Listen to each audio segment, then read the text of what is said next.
The Lost Cryptids Conservatory, where we will shatter your reality to bring you closer to the truth.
All right, guys, welcome back to another Lost Cryptids live show.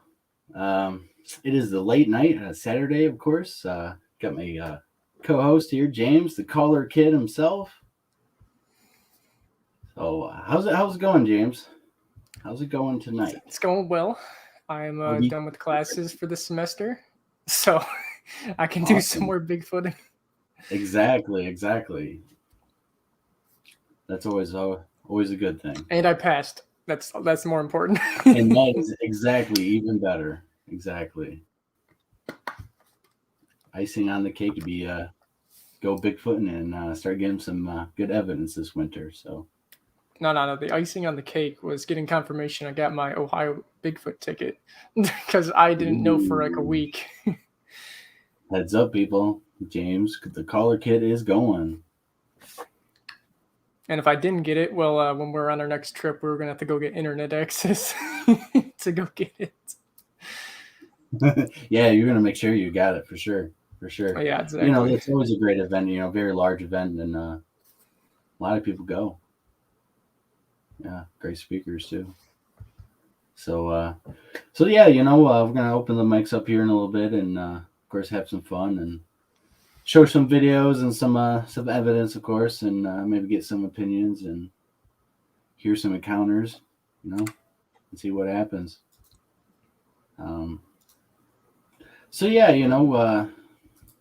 it's been a great year as the year's wrapping up. 2021, heading into 2022. It's very interesting what's gonna unfold and happen and out there because really, fact of the matter is, we've had a lot of close encounters over this past year. It's actually surprising when I look back and at how close they actually are getting and the ways they are interacting, of course, and how they are still remaining hidden and very stealthy, of course, not making much noise. And my guess, how big they are. My guess is why they were so active this year is because when COVID happened, no one was going outside or anything for like a few months. So they were probably just now very active to see what we're up to. Yeah, see, if you want to get into that, yeah, exactly. Even the basic observation, they would have noticed human activity changing. And then, of course, if they had to deal with the same kind of disease and stuff, how that would affect them, of course. But, of course, they live off the land in totally different diets and more primitive type of diets and habits. So their bodies and chemistries are, of course, a lot different. And some say they can handle a lot more tough and dirty and grungy food, and even eat dirt and sand. So Dirt and sand. dirt and sand, yeah. Robert Kreider down in New Mexico reported this, and other researchers too. MK Davis talks about it. Well, I guess if there's like ingesting bugs, some of this stuff. if there's like bugs and other Well, you nutritions can maybe use in it for there. different, yeah, the absorption of different stuff, or animals eat different stuff, and some animals, eat their own poop sometimes to gain the nutrients I've heard back. that. Yeah. And you can watch dogs and stuff do it, of course, and dogs, will eat grass and sometimes make themselves throw up that way to get stuff out of their systems, and so these things are half animal or half human, or they live on the in the ways of the animal, but are primitive. They got some tricks and stuff that I'm sure are definitely effective for them. So, but it's definitely been a great year, and a lot of close encounters and actually interaction in different areas, which is the most surprising part, because it does show that there's a healthy population, of course, because There's if probably there were, there's probably more out there than people actually think too. oh yeah, I mean, yeah, a lot. I mean, how many? It's hard to say, but I would say through Michigan and the Great Lakes region, if you say the whole region itself, is definitely up there with black bear, or I would say probably more than black bear throughout this whole area, the Great Lakes region. With the number of reports and based upon our own observation and research, if they were really a needle in a haystack, this year would not have been successful, and of course, we wouldn't have had these interactions and encounters. So, and the evidence that we got. So, and then even going down into Florida, again, hitting a spot and getting evidence, and of course, interaction through the 168. I mean, it showed that there are populations in what I believe every state throughout North America, pretty much, and then down into Mexico, and however far south they really want to go. Hi, Shadow Time Rider. Yeah, hey guys.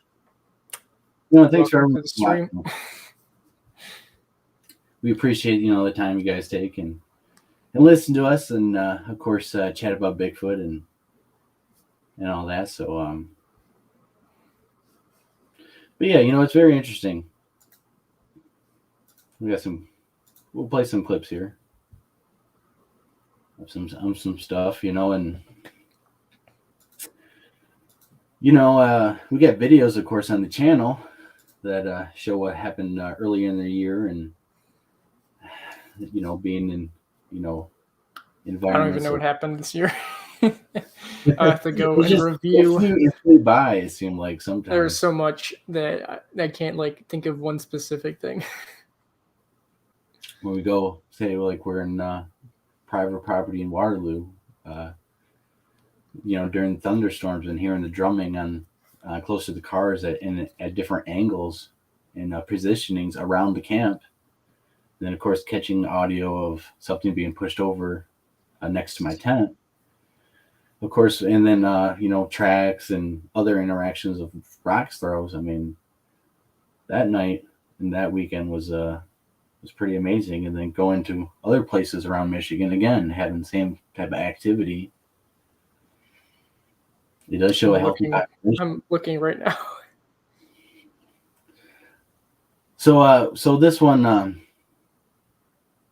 we were on the western side of Michigan, and we were walking through the woods with the whole group, and we hear this wood knock, and of course the dog comes running back right next to us, and of course we scramble our heads and kind of think about what could it be, of course. And of course, as the night progressed, we had more activity happen.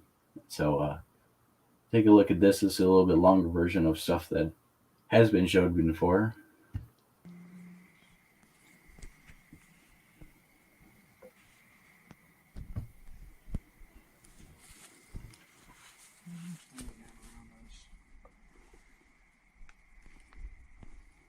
I got signal out here. Or I see him. You guys heard that, right? Yeah. Is that him? Oh, it's definitely him. But he smacked came his, flying back when it happened. smacked his head in the tree or something? That was pretty hard. Yeah, well, you heard it, right? Yeah. Yeah, we all heard it.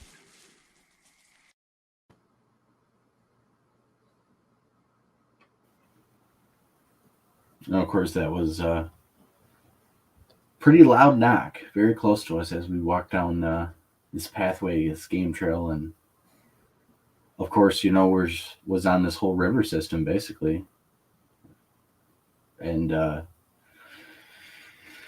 scared the dog back to us. As the night progressed, we actually went to a different area, a whole different area, and it wasn't too far, but when that happened, we started getting activity. We started chasing stuff, and then we actually started getting different response, of course, and actually someone had a sighting, of course, and it played out to hearing stuff being thrown and interaction, stuff thrown at a truck, and so it was a very intense encounter situation over the course of a couple of days, and then going from that to other spots, having activity, the same kind of close encounter, where they get so close to where you would think you would notice or hear something, or even a aptitude hunter or a bush person would think that I would be able to detect something of this size being within this close-up proximity of me, especially if it's on the move or moving or creeping up. But in the fact, none of us, or even when me and Jason had our close encounter, I mean, they're extremely close. We don't hear them, I mean, they're as silent as a mouse. And it's very intense and creepy and dangerous. It shows how if they can get this close to us and stuff, and being that close and moving around. I mean, it was dark outside, so you didn't know how close they Well, were. we had crappy headlights on. I thought they both died though. But no, I had my really good one, my red one. We had crappy white headband lights on that we shined upon the Bigfoot, and we could see the silhouettes and the eye shine that was coming from our lights reflecting off their eyes. But there was multiple ones around us creeping around and moving, and of course keep in mind this was like 12 at night. It might be more than that. It might have been like it was a little bit later, but 1 or 2 maybe. I think it was about 2 a.m. I have to look at the notes, but it came across the trail, right? And so it crossed in front of the trail, about 60 feet or so, 40 feet between there, in front of Jason. I'm turned around. I slightly hear it, and then it goes over the trail into the woods, into the brush, right? Woods. And you hear it, and you really don't hear it. And as we move down the trail, of course, it seems like they still kept with us and couldn't hear nothing. But they get very close, very, very, very close. So we're going to show another clip where actually go after something, because we hear it paralleling us, of course. Yeah. That freaked me out too. I doubt it just up and just you don't want to run. And Jared backed up and get me a hot dog. She was gone. Shh. Yep. Something up there. Hi, Tyler. Is Kevin here with us? Yeah. Kevin, what did you do? Tyler. All right, let's go. You got the flare. You got night vision. You're gonna get ahead of the trail and then push in.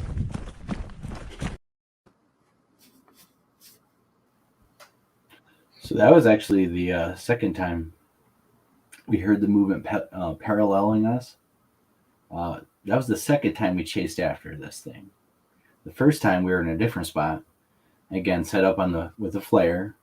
Tyler was set up on the trail with Sherry. She had night vision. He had the flare, and we went in after it and chased it. And of course, in a different spot, again, we heard parallel walking. Went in after it. Of course, I went up the trail a little bit and then cut in.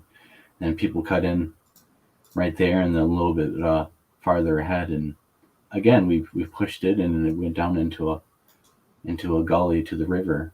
And we actually got it recorded and heard a huge thud, or it sounded like, something was like jumped or was hitting the brush and then landing. When I chased it up to the edge of the ravine, and it jumped down into the river system. I don't know if it slapped the tree, if it jumped and slam dunk slapped a tree, or if it was in the tree or something. But I heard it, and we got it recorded.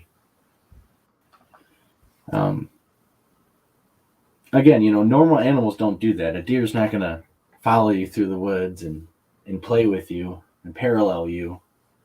And when you chase after it, come back and do the same thing.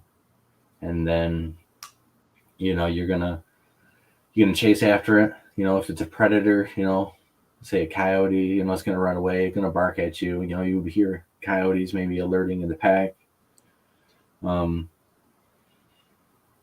A wolf and stuff. Again, if you chase after certain animals, you're gonna probably come face to face with it, especially a bear. If we had bear activity, if you chase after a bear, you're not gonna come face to face with something that's good. So, and plus, bears at nighttime, or even in the day, could be very vocal and stuff. And you probably know, especially right now, as they're usually den up here in Michigan. So, but at the time, of course, there's certain interactions they use. They bite their teeth and give warning signs to let you know to stay away and stay back, of course.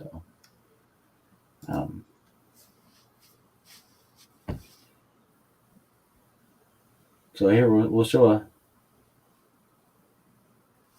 the first time we heard this walking and stuff by us, and we tried to go after it. And You can't wrestle with that. Or lie.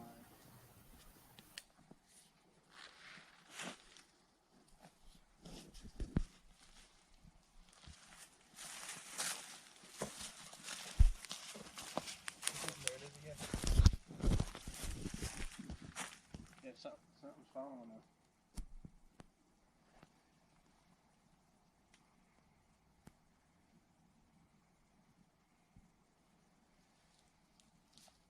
Just don't move. I can't see nothing on that. It's over there. I know, I hear it. I'm just trying to film you guys. I'm not trying to blind you guys.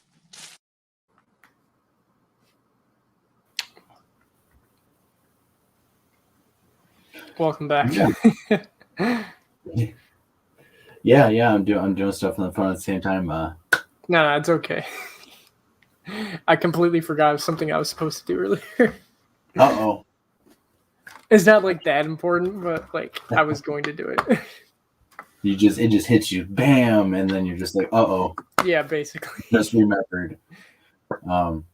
Yeah, in that instant, again, we heard the parallel walking, and we stopped, and we tried to, and we heard it, of course, and that's not boosted or anything, that's not amplified. You could hear it walking and stuff, of course, and then stopping. And then, of course, we all had, as you can see, I'm filming the group, and then we have night vision and thermal set up, and a different thermal set up. And it was just beyond the reach of everything in the brush, and a bunch of pines actually. I'm not sure what kind of pines they were, but they weren't bristled or anything. They were kind of like dead pine type of branches, but very thick and stuff. So we chased in after it, of course, and then we heard it move and again chased after it, and the group kind of rounded back up and headed up the trail. And then, of course, that's when we heard this one, which we played. That freaked me out too. You don't want to run.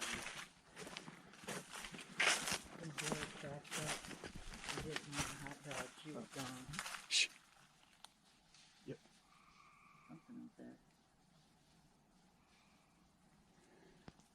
All right, Tyler. Is Kevin here with us? Yeah. Tyler, all right, let's go. You got the flare. You got night vision. You're gonna get ahead of the trail and then push in. And so we give chase, and I try to run fast and as fast as I can actually, and go up as far as I can up the trail and turn in. So it wouldn't flank over that side, or at least if it ran this way, I'd be able to hear it, right, and get recorded on the GoPro, which actually gets pretty good audio, surprisingly. Again, other people had different equipment charging in at different angles and up the trail and into these woods, and eventually it flushed and I chased it off to the off this ridge.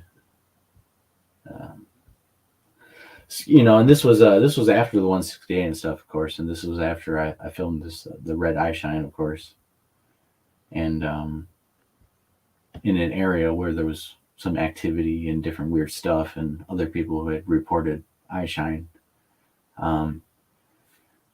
Didn't chase in after that thing, but after that, of course, I definitely wanted to make sure what we were seeing was Sasquatch activity or animal. And so maybe sometimes thinking back how stupid it was to charge things. You're gonna charge animals and stuff. It's usually not that good to corner animals, but so we did actually charge in after it to verify what is it, and of course normal animal behavior dictated that it was not normal, and Sasquatch activity, of course, that activity picked up. So so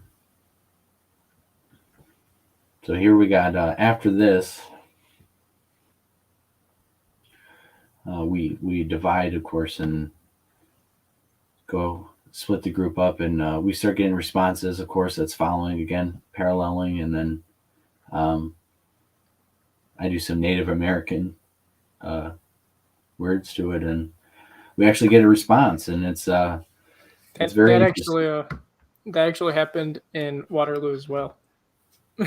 Yeah, it's happened a few times. It's not like they talk back or anything, but the response is they usually move. There's some type of movement involved. A movement. They brush the ground, or maybe they do something. They recognize it, basically. Do something to they announce themselves, right? It's like they are reacting to it by engaging with you loud enough to let you know that they're there because you're calling out to them, basically. Or and you should be able to do this with my theory in every state with each United States Native American tribes and individual tribes spread out in those regions. If you learned those particular languages in those regions, you would have a better chance to communicate with those, Sasquatches in those areas. Of course, if they, if the theory suggests that they communicated and learned and observed and learned to mimic words and understand the meaning of certain stuff, possibly have some interaction, of course. So far it's proven pretty good. Of course, learning different stuff. So yeah, so let's just play this real quick. Anything, so I don't know if they naturally just noticed stand 30 yards away and stay there at all times or what? But, Ooh, anxiety just shot up. yeah. Big time.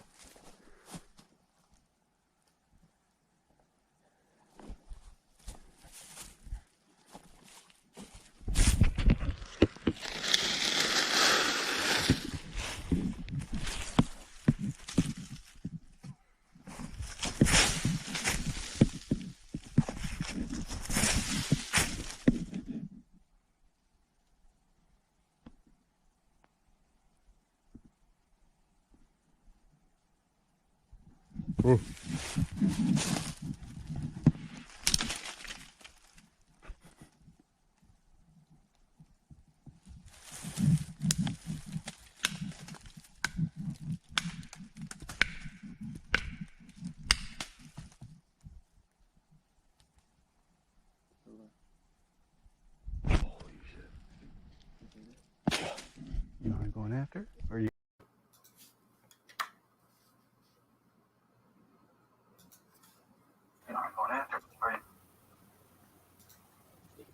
Okay, so that was the wrong video because that was mislabeled. See, I was talking about that one that was mislabeled earlier. But, Okay, yeah. in that instant, again, we were in a different spot and we heard the parallel walking, like I said, and we responded by kicking the ground and shuffling my feet. I was doing that, stomping the ground, shuffling the feet, and breaking off limbs, and got a response by, again, some type of movement or stuff announcing itself. And we kind of me and Josh, of course, get pretty excited at that moment because we pretty much knew that this was a Sasquatch activity. It was going on all night. And after this, he actually looked back on the trail and seen one on the trail move off the trail. And we went to the spot, a massive one that covered out the moonlight. Again, the area that it walked off into, even if it got on all fours and crawled off to, you would think that we'd be able to hear it. And, how, it's kind of a mystery how something this big is maneuvering through certain places without you hearing it just bulldoze through the entire forest or section of woods, trees, and brush and foliage that's built up in this particular spot. So again, it was very, very interesting. It was confirmation, of course, of this entire thing and then of the whole weekend, because the activity again, ramped up in different ways, and having stuff being thrown in a stream, of course, next to us, and close enough that if they wanted to throw a big rock like they did in that stream and hit one of us, you're done. That's the power of the rock that was thrown into the stream that we registered. No doubt that if that hit you, yeah, that would end your day instantly. And at range too. I mean, they're gonna hit you, like a football on a football field. Especially if they know exactly what range they can hit every time,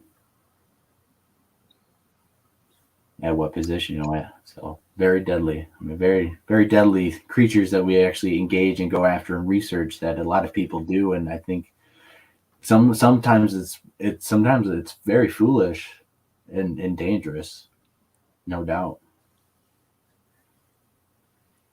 I just wanted to say thank you to Bigfoot Michigan Rob for donating $5, and he says thanks for the content, bro. Merry Xmas. Oh man, thank you, Rob. I haven't been paying attention to the chat and stuff. I've been I was paying attention. That's all that matters. trying to just upload some look at, but trying to upload and do this other stuff, but it's okay. Nah, it's okay. Yeah, we appreciate as Rob, long as somebody's Rob, watching. We're gonna get out there with you. Of course, he's in Michigan. of course, and had a sighting up in Cadillac area. Very interesting one where he was on the a kayak or canoe, and so this spring Yeah, stuff as yeah. it Bigfoot warms Rob up. wants to come on. If he wants to come on and talk to us about the encounter, he can as well. Yeah. Of course. Yeah, it's very interesting. Just how diverse and spread out these creatures are in Michigan, and how many sightings there are. There's about 1,793, of course, in Michigan alone, which is a pretty high number. And the variety of the different reports and the different interactions and what the Sasquatches are doing kind of points to a very dangerous situation that humans get into being around them because of how powerful and massive and their mastery of their environment and tools truly makes them, if they wanted to, an apex predator to humans that, is not good. But it's the fact that in modern age, we go after people go missing, and I'm sure they just don't like the added pressure that it puts on them. But obviously, there's a lot of missing people in the woods, and it does happen. And of course, these creatures, get old and get sick and get injured, and humans, just like animals, have been known to, in the same condition, being sick and old. And humans are very easy and soft, tasty, compared to other animals. So, it does happen in the natural world with animals. So of course, we would have to dictate that it probably does happen with them. Before we go off on tangent, I was going to talk Yeah, about. I think we're good on the videos for right now. I was going to talk about how my year went for Bigfoot. Compared to the group, it was pretty lackluster, but I had a few things happen. I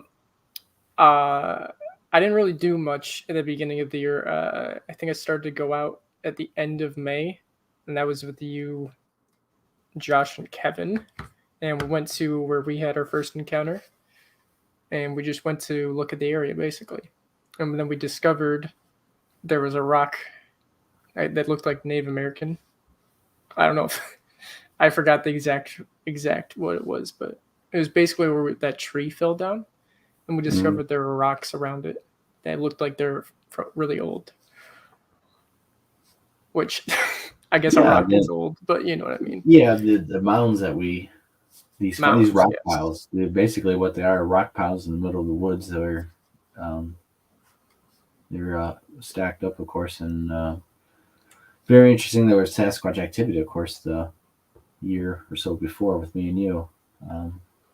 And there's Native Americans, of course, records of the mound builders and building these sort of things. And the natives said that they didn't really build them. It was this other type of people, which we refer to as the mound builders, of course, with copper technology.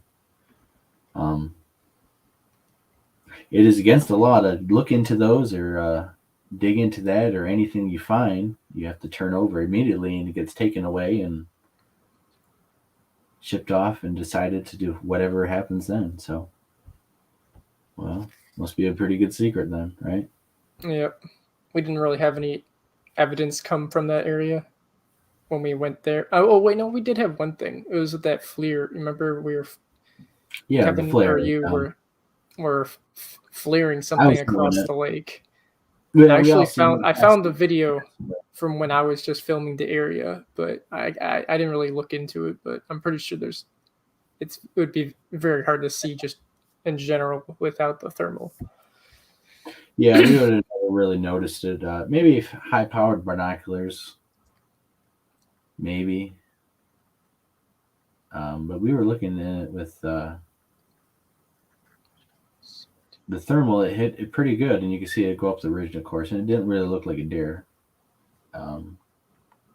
It looked pretty big, though, for sure. And of course, it's in an optimal spot to actually view people on the trail through this particular section, because of the trees are opened up, and there's a pretty good gap where you could count how many people will actually look at them for, probably a good 20 seconds or more.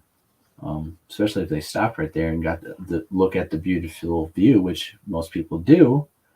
The Sasquatches could easily identify and keep count of how many people is actually coming and going in the area, and should they expect them to come back. And then, of course, how long do they sit there and actually think about those things and observe those things and then formulate their survival needs based upon what they're observing, with our habits of going into the area, hiking and backpacking and horse riding and skiing, cross-country skiing through the trail systems and all sorts of stuff, activities. They're definitely going to be learning stuff, our habits, especially a person who goes on a trail, walks their dog, and uses their favorite trail system or their favorite whatever. They're going to be doing that all the time. They're pretty predictable. So, humans are very oblivious to the Sasquatch on average. Those of us who know and believe, of course, know better, but it's a very dangerous situation for the average person because they have no awareness of it. And when it happens, it shocks them to their core, which makes it even worse situation if, you need to get out of the area or, do something.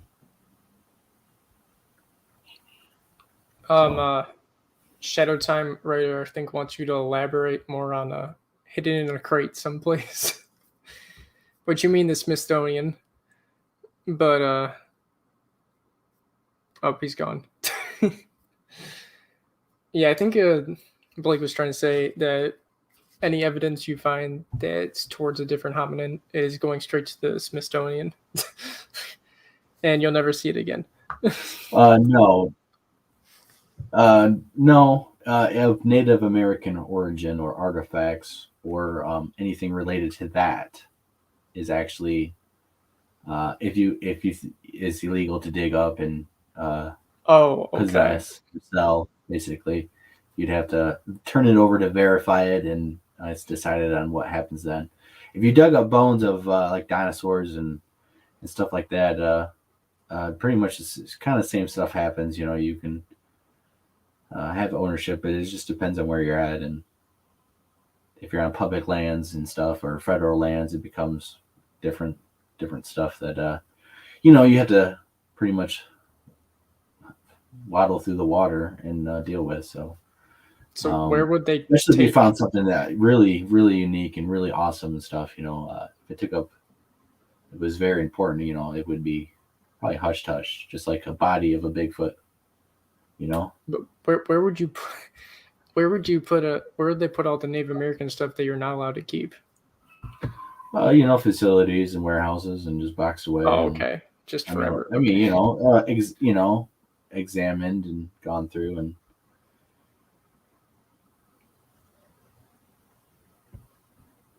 So here's the link for the chat. All right, I was gonna discuss one more huge thing that happened this year. We had the first Michigan Bigfoot conference for us, at least, and I think that was a really good conference, even though we had a few hiccups. It was still pretty good. Yeah, it was good. Yeah, exactly.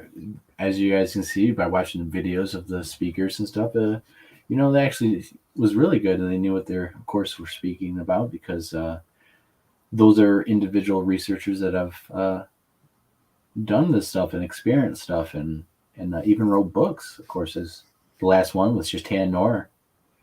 She actually teaches college courses of cryptozoology and specializes in the Great Lake regions, lake and river monsters, of course, cryptids and ancient natural creatures that lived through the Great Lakes, of course, through prehistoric times, and very interesting encounters and stories that she has on record, and she talks about and goes through, and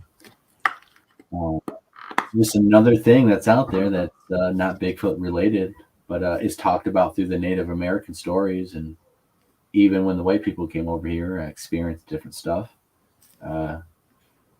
of these different types of water creatures, of serpents and more dinosaur types, and of course water panthers and water spirits, and of course creatures that would fly into storms and attack sailors and Native Americans and even ships.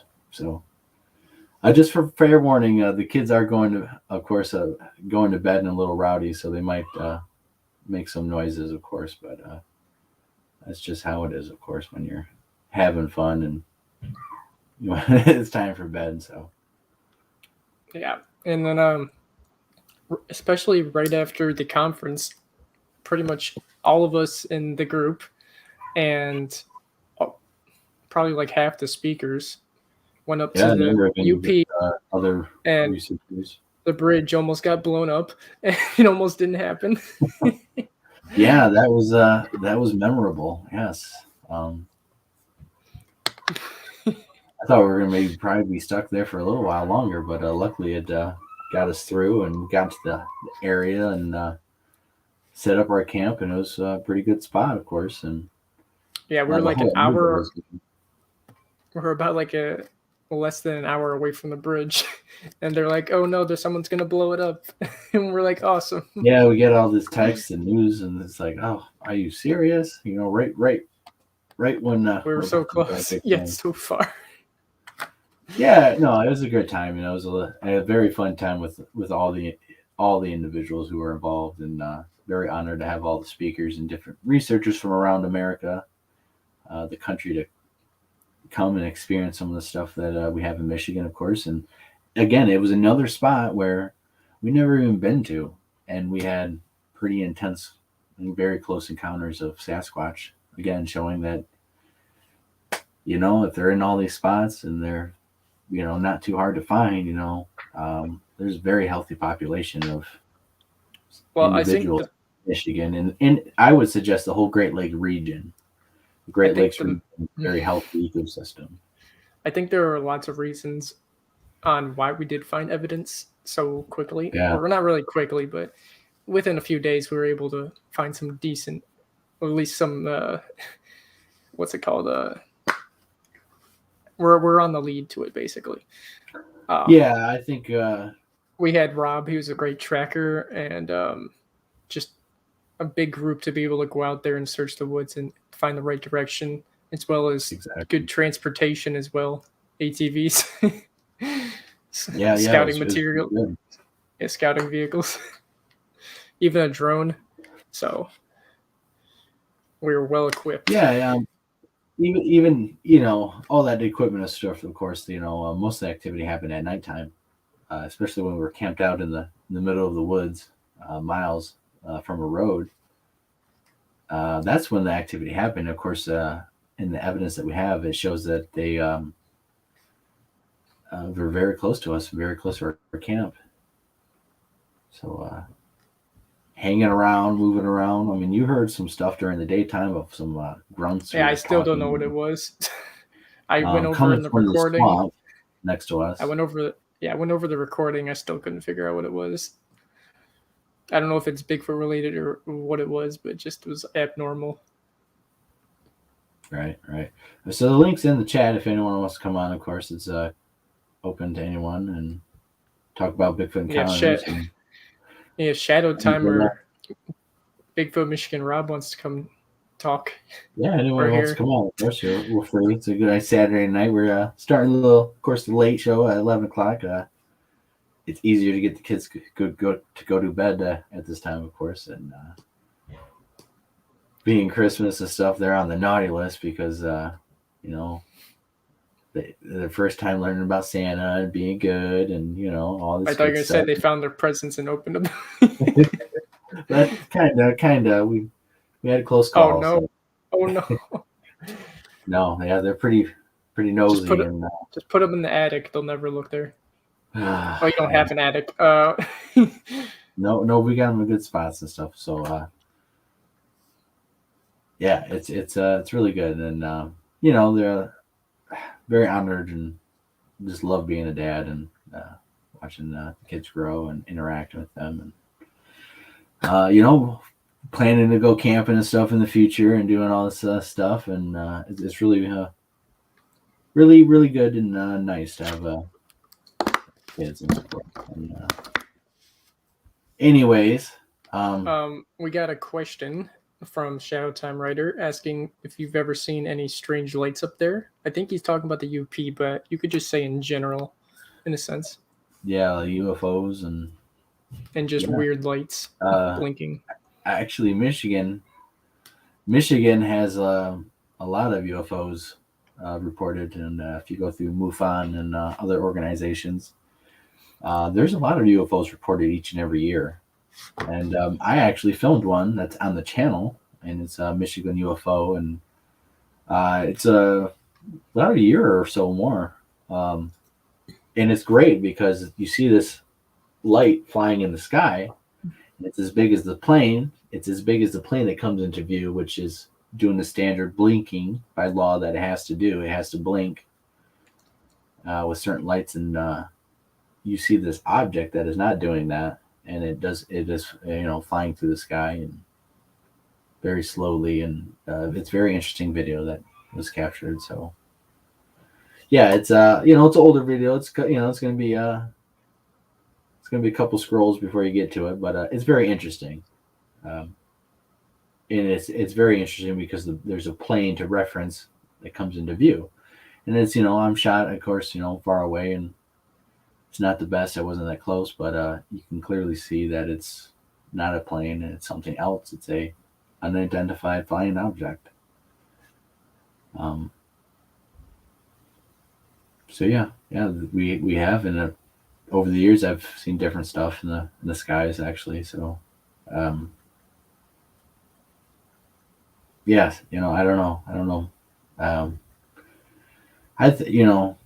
There could be terrestrial stuff that we don't know about, let alone extraterrestrial stuff. So who knows? There's a lot of mysterious stuff in the world, it seems, and maybe it's all kept a secret and behind the curtain of the modern man.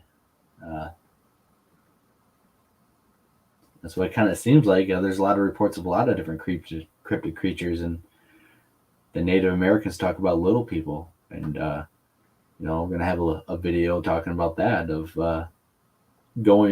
several videos coming out of little people, but one is just basically going through different tribes, of starting out with the Algonquin type of language tribes in the Great Lake regions, and then spreading out through jumping around to different tribes and having their names pronounced, and of course the very interesting similarities that they all report. So stay tuned for that video to come out here in a couple of days. And of course, more videos of the speakers coming out. So it's about over. I waited for all the speakers to speak at different events, and of course, and not spoil their stuff.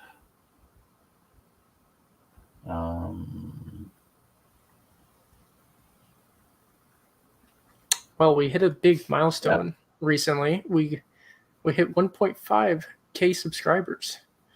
Yeah, 1,500. Yeah, pretty big growth and big year, actually. From when I first started this out, and I remember struggling to get a 100, for a while. It was Yeah, that's the hardest part. it was very, very daunting and interesting in time and stuff, and making all those old videos and stuff, and growing and learning, and you see longer, of course, expeditions that we filmed, and doing different stuff and different styles of things, and just coming to the realization that that we're really, really there to just try to film the encounters and evidence and stuff, and I found it. Trying to get better at that and more aware, and practicing with your camera, and going out there and being aware of the environment and stuff is the biggest thing. Is if you don't even know the basic sounds of the woods with animals, and how they actually operate in the environment, and their usual habits, and what they eat, how are you gonna know when a Sasquatch is actually interacting with you, or if it's a freaking bird or a squirrel throwing nuts at you, right? It's very important to engage with the environment and actually know and not go out there and camp and jump at everything that moves and sounds and say Sasquatch, because it's just a fool to do that. Yep, the UFO above the tree line in Michigan. Yeah, I found it. It was I was looking all that time for it. I Yeah, couldn't you find can it. actually name that and stuff maybe, but Yeah, I just looked up. That was exactly the title of the video. So yeah, I just put it out. I shared it a little bit, and then that was it. So it's not like it went viral or anything or got seen, but honestly, it is some pretty interesting evidence of a UFO. So what is it? Could be a drone, or it could be some other type of aircraft from the government, or it doesn't have to actually be extraterrestrial. I mean, you could go just normal humans doing stuff. And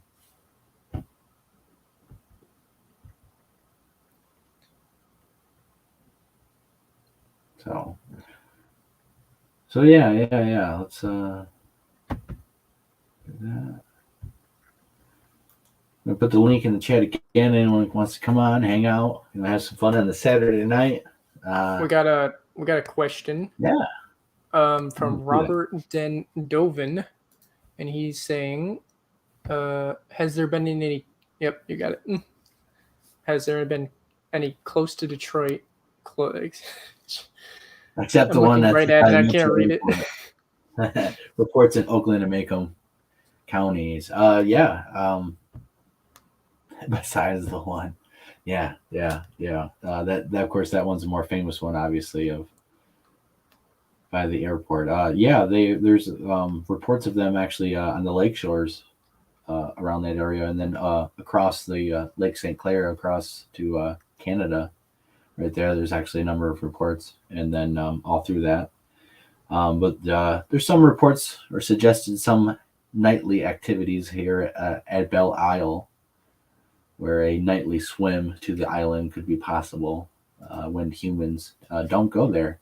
And of course, swimming into the city, and there's actually reports in Macomb County, of course, and there's reports of them coming up to the city edges, to the more rundown parts. Actually, they've been sighted at nighttime, in the middle of the night, during the prime hours of, after midnight, or it's actually more like it starts at 10 and goes all the way to 4. And it's really however far they can penetrate towards those areas. But in the countryside and through the river systems, of course, they can travel through very close suburbs and in human installations and restaurants, and you would not expect a Bigfoot to be that close. So, and they're all through even to like Monroe and down south, and of course there's some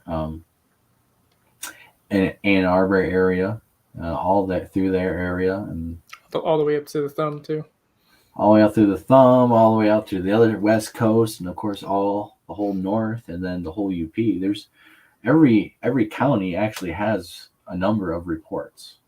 In fact, every county has reports. Just more than likely not There's in big cities. 193 reports in Michigan, and every single county has reports. And there's a lot of reports very close to homes, very close to developments that the average person would laugh at you if you said a Bigfoot was out there in their, basically backyard that it could reach. Yeah, I know of a spot.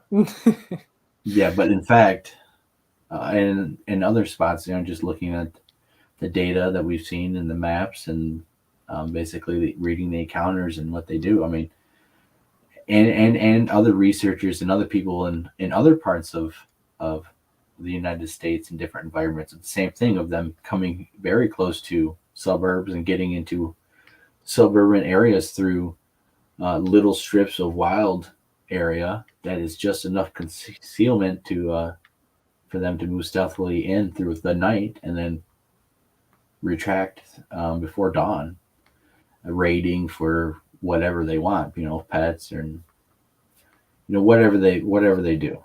We don't know. We speculate, of course, but we do know some instances of dog food that was being taken, actually, and there's a lot of missing pets actually in this one particular area that we've been to. So that was interesting too. Robert put in our comment, and if you want to comment on that. You said really by I can't speak to that. By Lake St. Clair. Yeah, that one, yeah. Spent half summers on Harson's Island. Yes. Yeah, no, exactly. Harson's Island. There's reports of them crossing the lake from there, going in there, or further down the Canadian Channel coastline, and getting fish and swimming the whole lake, and actually very old reports of them being chased across from Detroit across the whole lake and landed there. And when the white people, the settlers, chased them over there, and they couldn't find them. It was like they disappeared, and they speculated that they swam down and into tunnels underneath the lake, or they somehow there was something that they went into on land, and so it's very interesting. So yeah, all through there. And then of course to get from there you could go north and go south on the Canadian side, and bounce around, and it's very all through there towards Toronto and north of that. I mean, it's once you get to Toronto, and again once you look at Canada from Detroit, it's all, you would think, how would they reach Sasquatch there, but it's actually all farmland, most of it, and then houses and developments. But at nighttime, especially when there's crops during the fall, like corn and stuff, they can traverse that whole spot like it's a forest, because how many people are going out in those fields at nighttime? Now you do have coyote hunters and predator hunters, but they're not really reporting too much Bigfoot activity and stuff, and there's really no one out there, and they're all through there, and then they go through Canada. I mean, there's reports all through there. There's all reports everywhere through the Great Lakes region systems down into Lake Ontario and stuff, and through the St. Lawrence River system, through the Atlantic on that side. There's a number of reports, and it's all rugged, and it's a very healthy ecosystem and wilderness that connects, and they're able to traverse.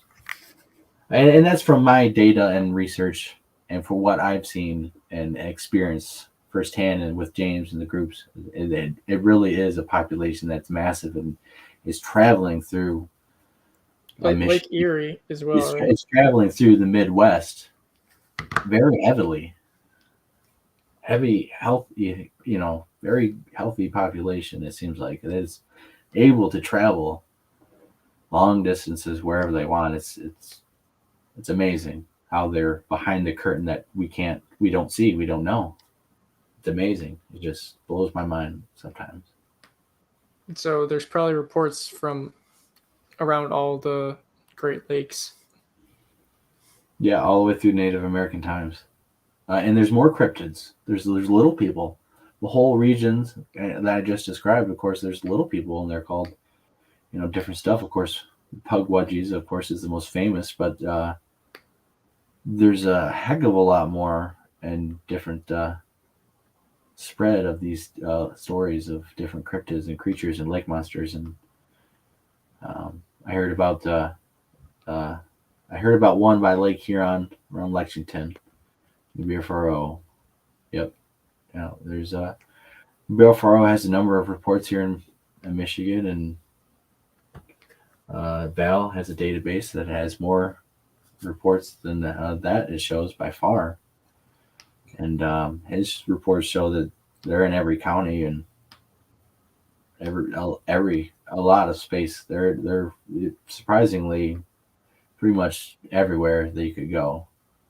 You want to go camping, or you want to go in any kind of wilderness environment here in Michigan, you do have a potential of Sasquatches being in that spot. especially when you go up north. Once you go up north and then up to the UP, your potential is very, very high, and it can be very scary and very dangerous when you look at it, because but there's not very, the data shows that there's some pretty aggressive stuff. They do some pretty intimidating and pretty aggressive stuff that if a human was doing that, you might want to go, grab your protection and go confront it of that, because it's such intense harassment. So these things are not always nice. These things, there's not many reports of them being good Samaritans and helping people. There's a few, but overall, there's a lot of harassing activity on houses and individuals camping and window peeking and trying of doorknobs and trying of windows and shaking the cars and shaking things and trying to scare people. Of course, if a human was doing that to you, trying to get into your house and slapping your house and looking in the window and doing all this at your kids, I mean, it's pretty aggressive behavior that wouldn't be tolerated in our society. So certainly their behavior and mind aspect is totally different. And what are they doing? I mean, is it, what are they going to do if they got in and tried the door and got in? Or, they're learning and trying and doing different stuff, but we just don't understand why. And it's pretty scary thought to think about if it is sinister.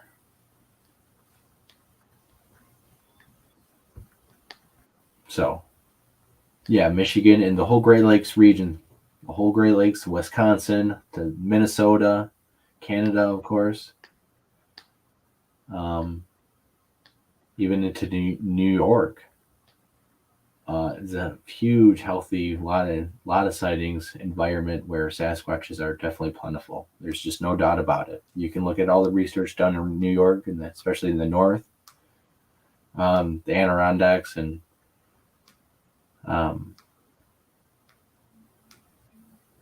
there's just no doubt about it. So it's very scary. And that's my theory. There's a healthy population. It's not the numbers that the BFR puts out, or some people where it puts it on just just a couple thousand in the United States, and then that's just preposterous, in my opinion. So I mean, there's definitely 1,000 here in Michigan alone, I would say. And then, the UP, into Wisconsin and all that huge wilderness area. I mean, there's lots. So apparently, Bigfoot Michigan Rob is going to be joining us soon. All right. Sounds good. Check this. Yeah, here he is. I'll put him on right now.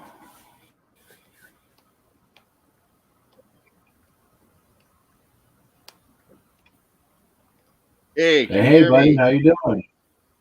Yeah, I can hear you Hey. good. Hey, what's going on? Oh, just having fun this Saturday, man. So glad to have you on.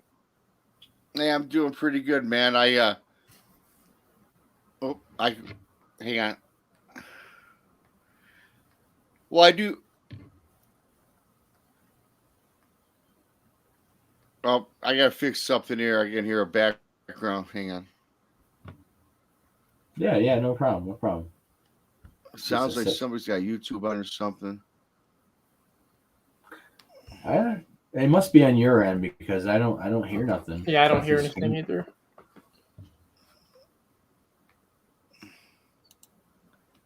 So I think it's just feedback to you. Oh, he's gone. Hopefully not, of course, the live broadcast, but He might have accidentally hit X on his Google Chrome tab. Yeah. There's a number of things that can cause it. It's expensive when they go after your livestock. Yeah, I mean, there's definitely reports of it. I don't really believe that it's in the numbers to cause extensive stuff, but on a single small farm or homestead, it'd be very costly, I would say. Yeah. And they definitely have known to steal stuff. But in terms of factory farming and huge numbers of chickens and chicken hens, there definitely are reports of them going through and stealing and definitely getting chickens and eggs through that. So they're opportunists, and they definitely take opportunities when they are presented with it. So that's why we have to be careful out there. All right, add him back in. Hey, how you doing? Welcome back. Yeah, All right, hopefully that's better for you. Yeah, no, it all sounds good. That was on my end. Sorry about that. No, it's all good. It's all good, man. It's late in the day, and yeah, it was my bad on YouTube. I was watching you guys, and so then I went to turn off YouTube, and I shut the whole channel down. So I had to start over. I wanted to say, man, I do follow your channel. I watch you guys. Now, not too many live shows, but I do watch, the reruns, as they say, and you put out a good show, and you're awesome researcher here in our state of Michigan, and I just want to commend you on that. You do great work. I thank you. I appreciate that. It means a lot. And, we try. We are looking for new members. That's all you can do is try, man. And I appreciate that. And being a person of myself, I'm not boots on the ground quite like you guys. I got a lot of things. I do a lot of different things, you guys, and your name is I know we got the caller kid, and I forgot your name, man. What's your name? I don't want to justify your name. I lost Cryptids, but I forgot. It's Blake. Blake. Yeah. Blake, yeah, that's right. Blake and James. Blake and James, yeah, Blake James. I do a lot of different things, and I'm not quite boots on the ground like you guys. I will get out there here and again. I've been out there like 5 times this past summer, and most I can do at this point. I would do a lot more, but about as I tell a lot of people, man, I don't, because I had moved my mother into my home. She's a little older now, and I kind of watch her. And it's hard to get people. I can't take off even for a weekend sometimes, because I'm just taking care of my duties as a son. So exactly. I am you guys that are out in the field, and family comes first, of course, especially when people say, Rob, you're looking for something that don't exist, right? Which are basically my friends and peers, except for the people in the community. So I appreciate what you do, man, and I respect it. So thank you for letting me come out for a little bit here tonight. Yeah, no, and that's, of course, I appreciate that. And life happens. It's the same way here. I'm a dad, and we have a big family, and family comes first. And but we try to get out there, and we try to do our best. And we're gonna get you out there in the field, of course. Definitely in the spring. Oh yeah, absolutely. We're in the same state, and I got some other friends in the same state. We're gonna get that down.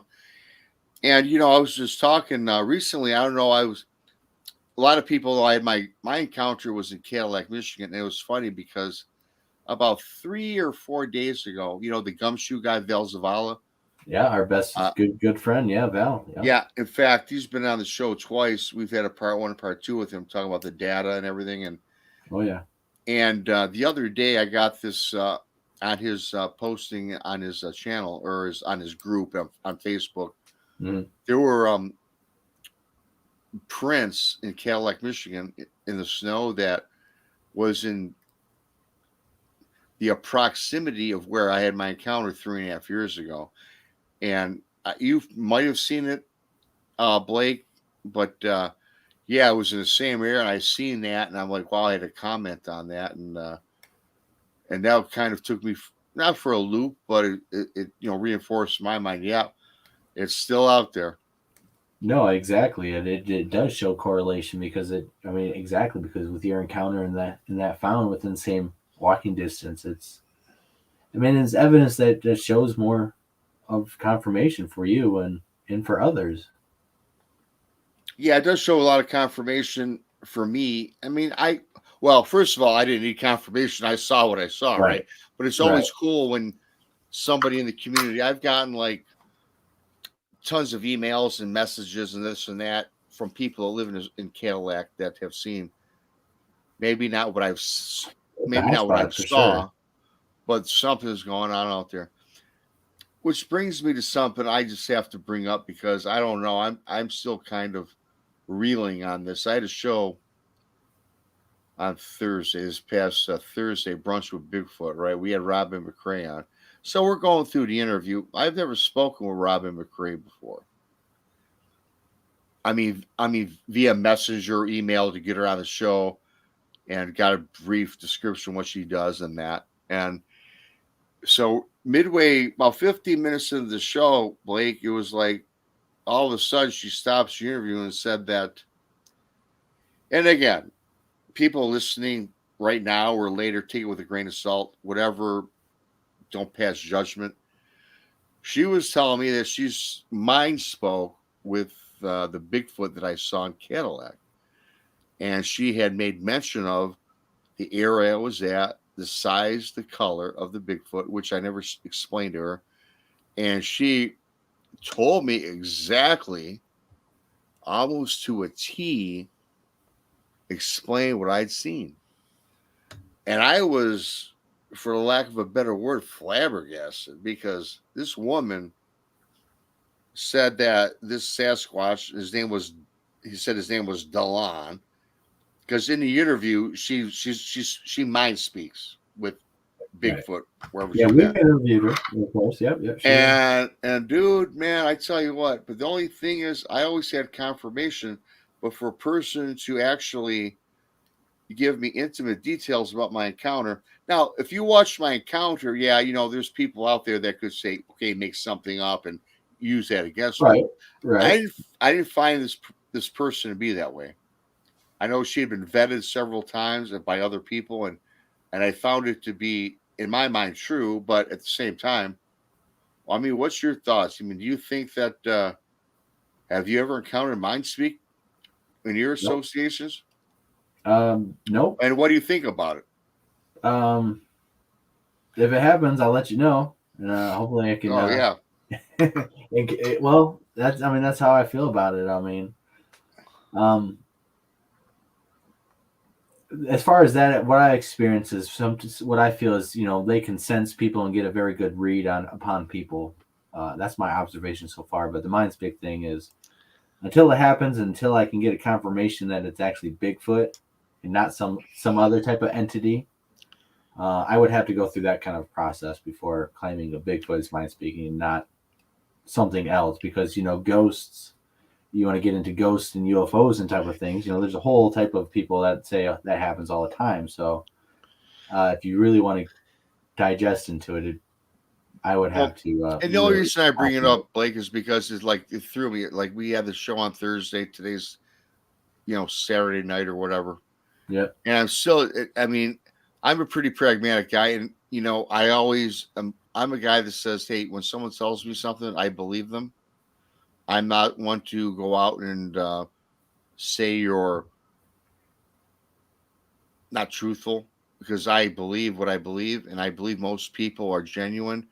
But man, when the mind speak thing to me, because I know several people that have spoken with Bigfoot, as they've told me, and the only reason I bring it up is I'm still now picking this part of this chapter up now.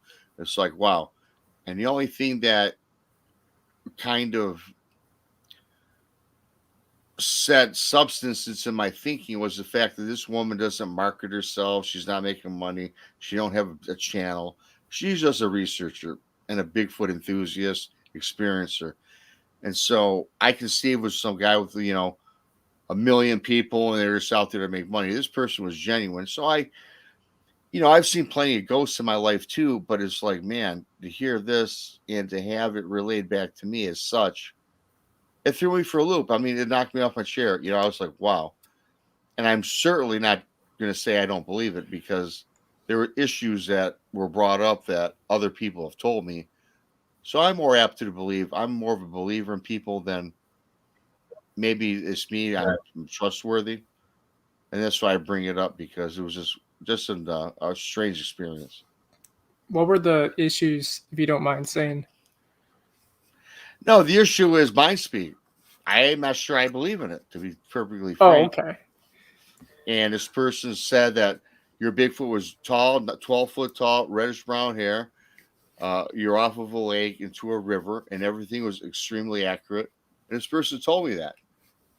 And I was like, wow. And I never told this person that. Were all the details she said, were they in your video? Oh, Or were yeah. some of them not? Listen, I put out this video 3.5 years ago.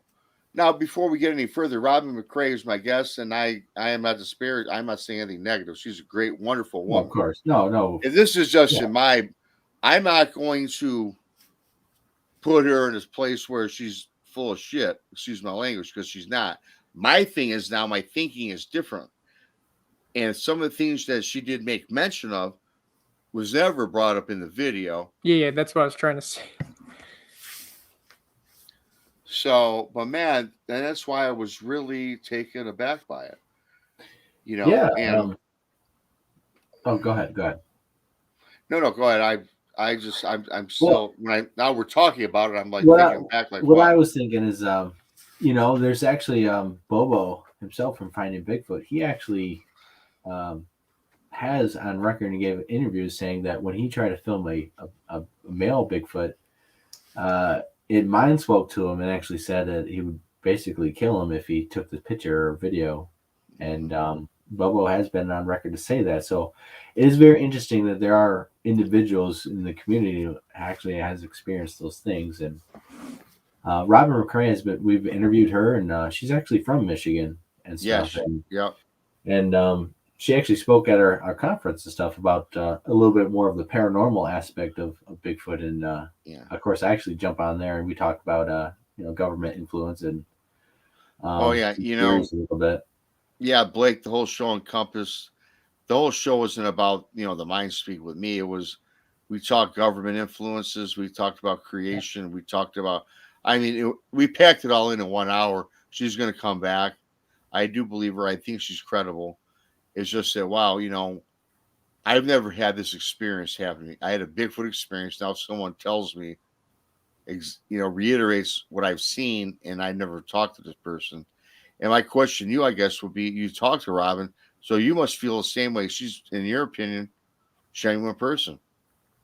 She's a very nice lady. Yeah, she's generally has a big heart, and from her, she does talk about a lot of I would say conspiracy and paranormal aspects of Bigfoot. Is right. Most on average would be hard to believe, but there's certainly she's definitely, when she was here in Michigan, there's been other researchers who experienced and actually seen Sasquatches on her property, who I definitely believe and trust, no doubt about that. And what I say about this paranormal stuff is we had the sea squatchers here in Michigan and spoke at our conference and went up to the UP and tested the remote viewing theory that they do, and it did kind of pan out and stuff. And she's done other stuff. Jen Cruz has done stuff in different spots that I've sent her, and it was actually pretty spot on with where we had encounters and where we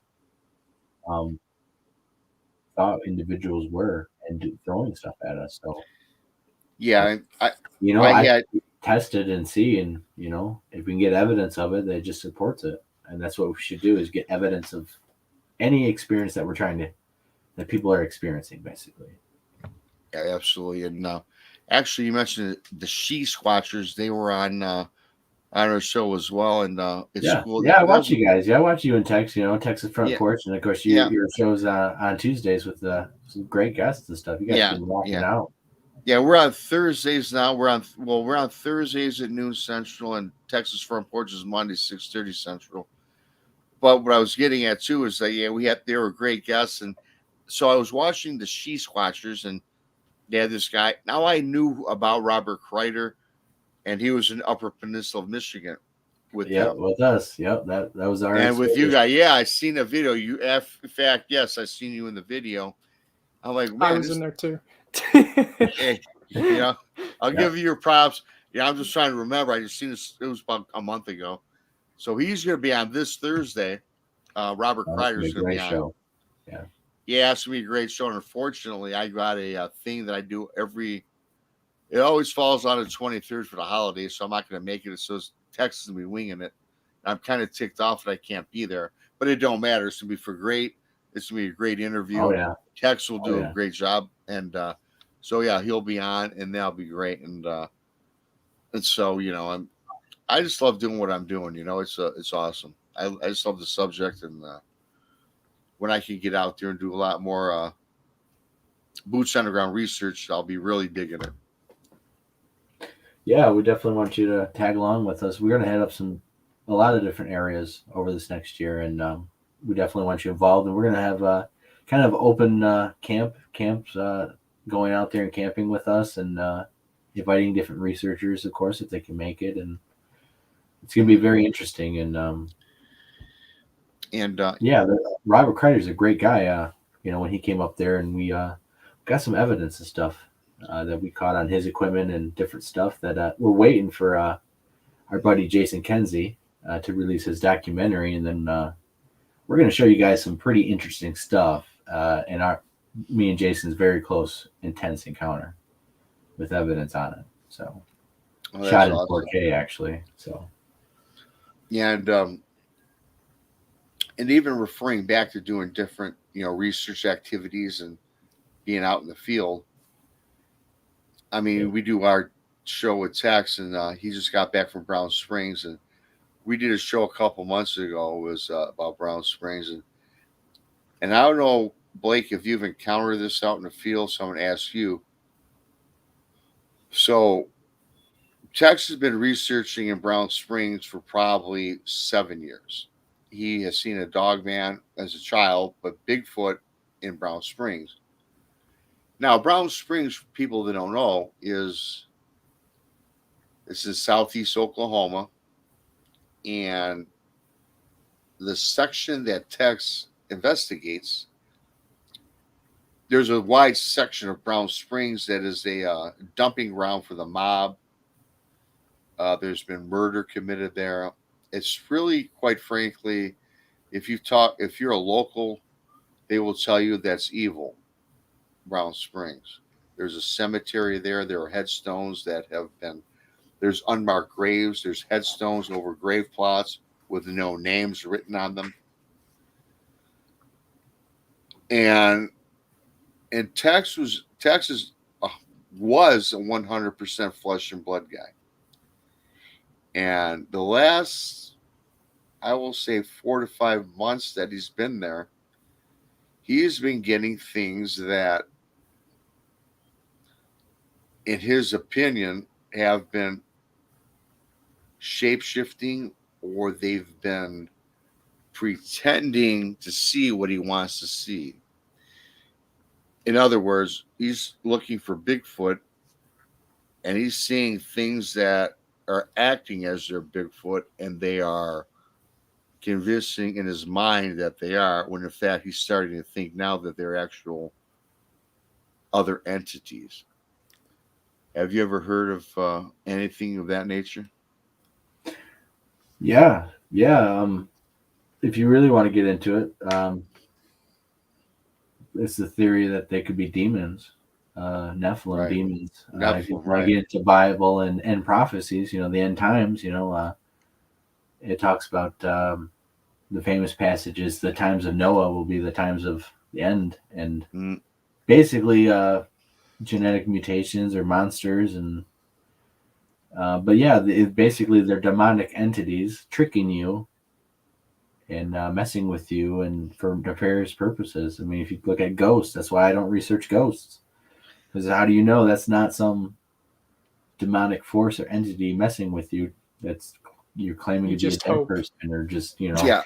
And I when you don't talk, know.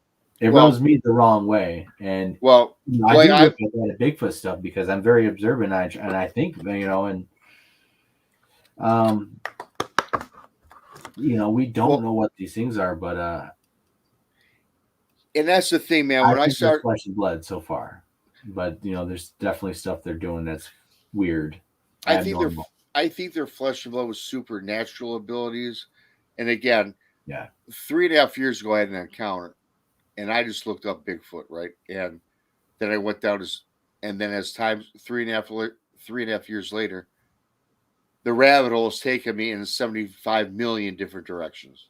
I feel that exactly. And the thing is, and you mentioned the Yeah. Nephilim. Then I'm reading on the Nephilim. Well, the Nephilim was fallen angels filled earth, and they mated with human women, right? The offspring of Supposedly, those. the Yeah. offspring, and they created demigods. Well, that's that. Do I think Sasquatch is that? Well, no. But then you see, I believe that did happen. Is that Bigfoot? To me, no. But what do we all really know, right? I mean, it's because we don't know, and that's why I always say to people, if they're on a show or program, they tell me they're an expert in the subject. When it comes to Bigfoot, I tell them that. Then I discredit them. If you're not no expert, There right? is no experts. But man, it's such a fascinating topic that if you had to do a thesis paper as in a graduate school, you would never complete it because it would be 1,000,000 pages long, because that's what I've found over the last 3.5 years of research.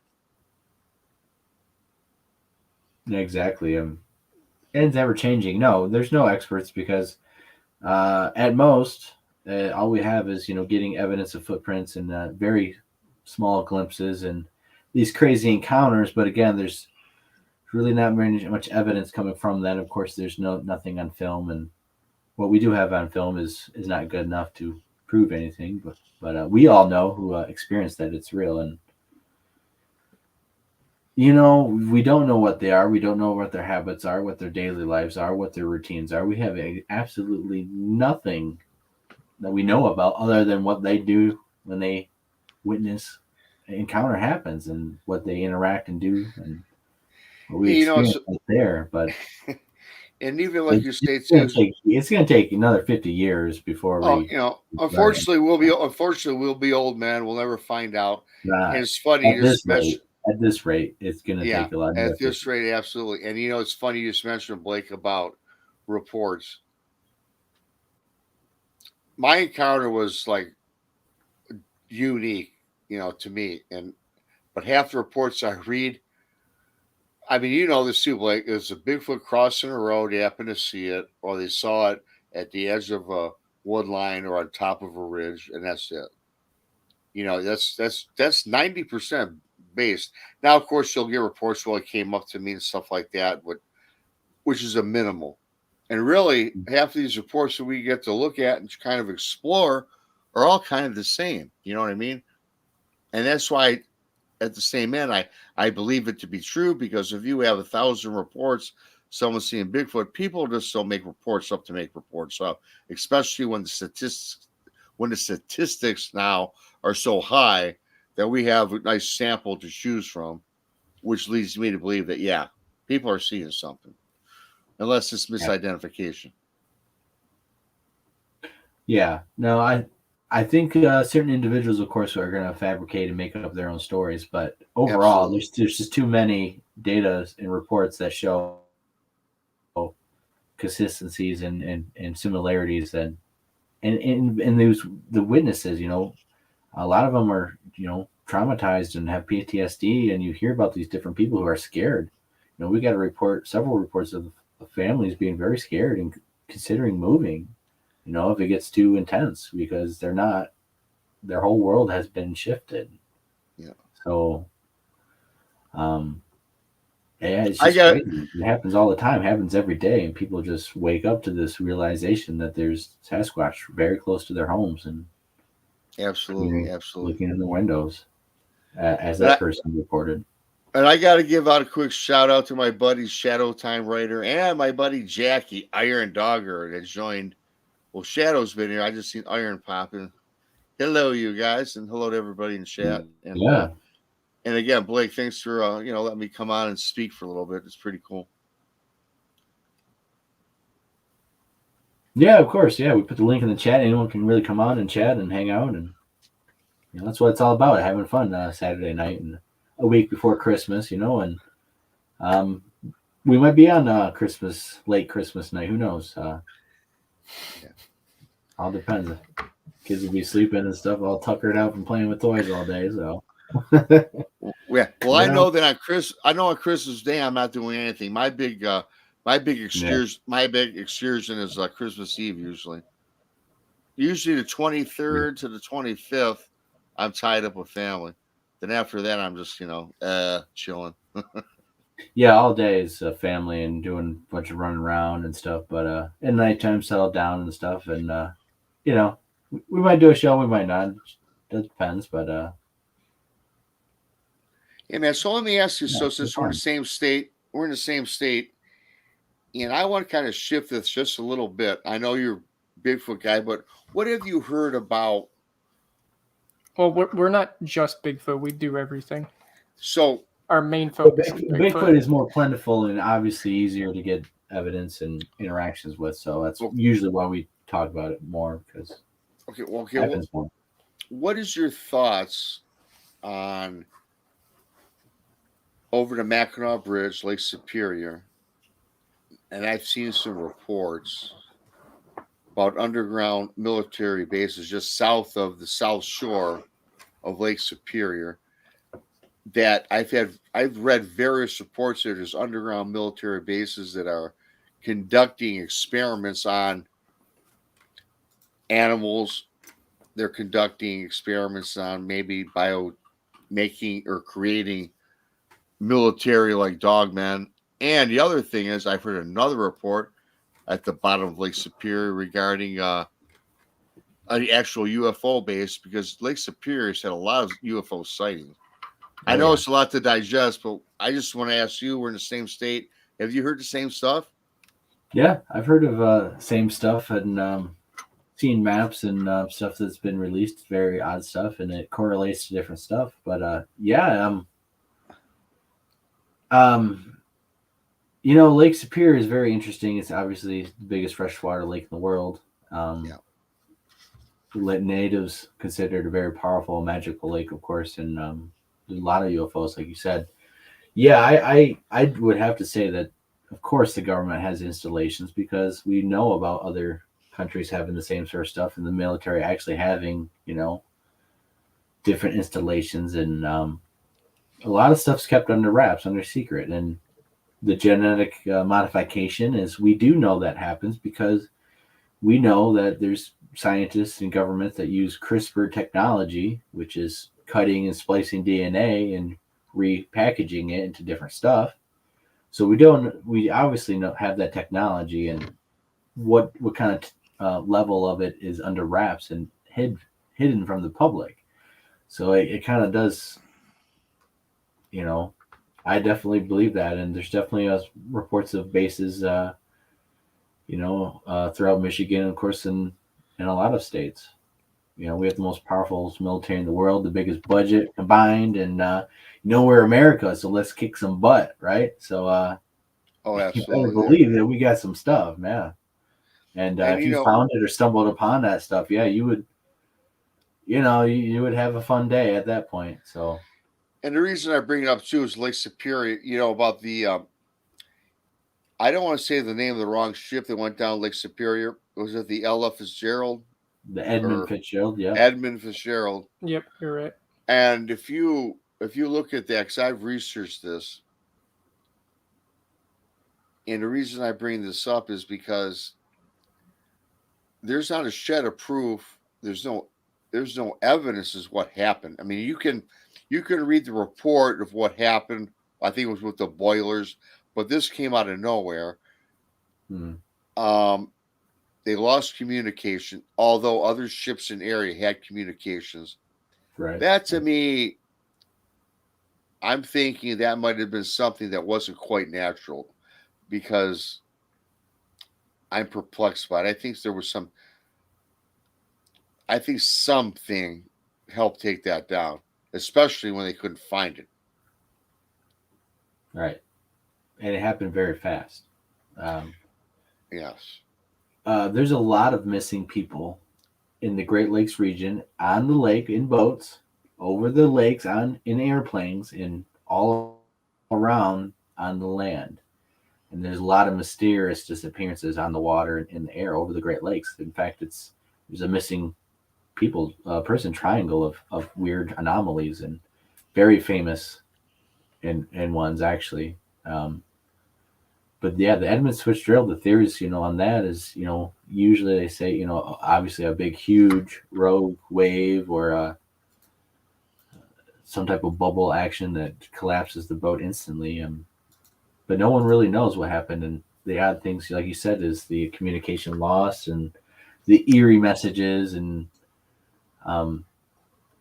Lake Superior is a huge lake, and it does act like a sea in an ocean. At some points, it can generate huge, vast thunderstorms over those lakes that are as powerful as any kind of hurricane you would want to sail into. I mean, you should very much respect that body of water, and even divers and stuff. There's instances of very tragic stuff, and it's a very cold lake. And Yeah, and I bring that up too because Lake Superior and over in the Upper Peninsula, there's a lot of indigenous folk. There's and tribes that will say that, hey, listen, it was an unnatural disaster, and you read certain things that there was something that wasn't man-made, and that's what really intrigues me about it. And Lake Superior has the most of all the Great Lakes. Lake Superior has lost more vessels from the 1900s till today, where there's not an explanation. There's no logs that were kept. mm-hmm. Like Lake Huron, 80% of the ships that went down to Lake Huron, there's a log and a manifest where they could document it. Like a black box in an airplane, Right, document exactly. when it goes down. Lake Huron, 80%. Lake Superior is under 20%. And even take it further, Lake Michigan is probably the worst lake. Even as Shadow Writer made a comment, there's an actual triangle in Lake Michigan where there's abrupt upheaval when it comes to vessels. Yeah, like I said, it's the Great Lakes Triangle of missing people in on boats and aircraft going over Lake Michigan, Lake Superior. I mean, all the lakes. There's a lot of missing people on land too, and it's called the Great Lakes Triangle. And there's very, very famous and very odd stuff. And again, how come we don't have these records and logs, which they kept, and we know they kept, especially as time progressed. But there's something going on, and it's something that they don't want you to know, obviously. And I'm even thinking too, we're talking about underground military bases and stuff like that. And I think a lot of them are UFO. I mean, I kind of believe that. I believe everything. And I think, you lose some of these ships or some of these planes over a triangle, even the Bermuda Triangle. I'm wondering if there's an installation of a UFO, or I don't want to say UFO or alien, but something out of this world. If they just have this gravitational pull that can just kind of take this metal and just boom, suck it in like a black hole.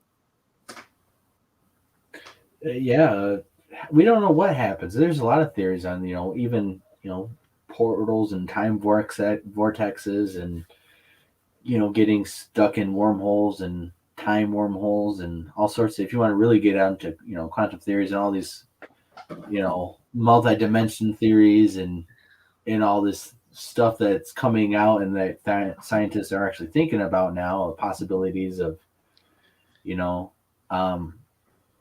really don't know much about the Earth. We know pretty much basic stuff, but there's a lot of stuff, underground that we don't know about. And, we're learning about properties of the magnetism and all this. I mean, honestly, we're still learning about space and solar systems and all this that, there's a lot out there that's still a mystery, and it's just fascinating that, it kind of correlates stuff. Sometimes there's, the lines are blurred between Bigfoot and other cryptids and all this other paranormal stuff and missing people. And, there's a whole crap load of stuff going on, and all of it's just behind a curtain that we just really have no clue about. Yeah. and I don't know if you had. I think, well, about 6 months ago we had Ron Moorhead in our show. I think Blake, you might have had him too. I'm not sure. I might be I might not know.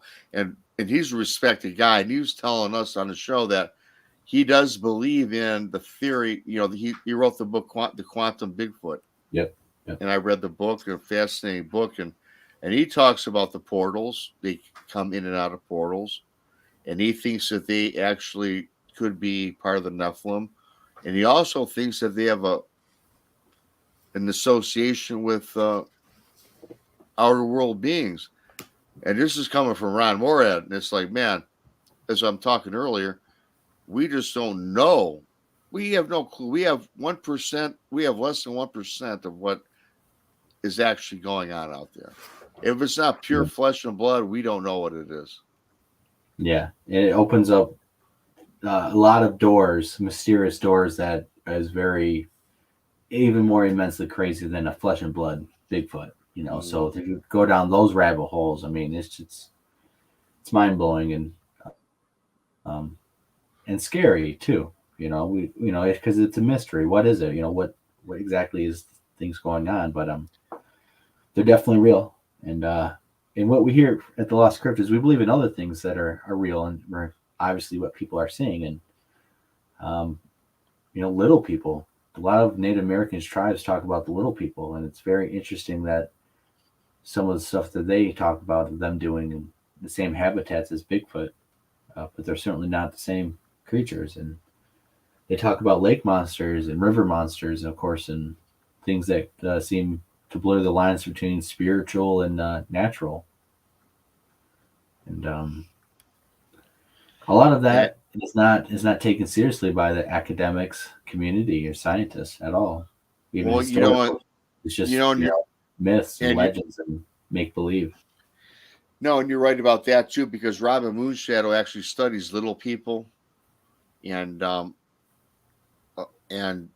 lot of people. And she was telling me some time back that people see what it is scientists, right? They're not researchers. They take data and collect it. They're not in the field. You can't give me one scientist that actually does boots on the ground. Now, I'm sure there's a couple, but they're just pragmatic about getting data, what they observe. If you're not out there spending 30 days in the forest, 30 days on the ocean, or longer, I'm just giving out minimum amounts. These guys really have no bearing on what's actually going on. Right.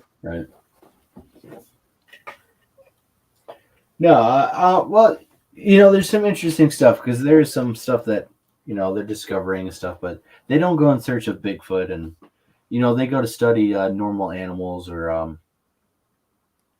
there is some scientific interesting studies. I remember one.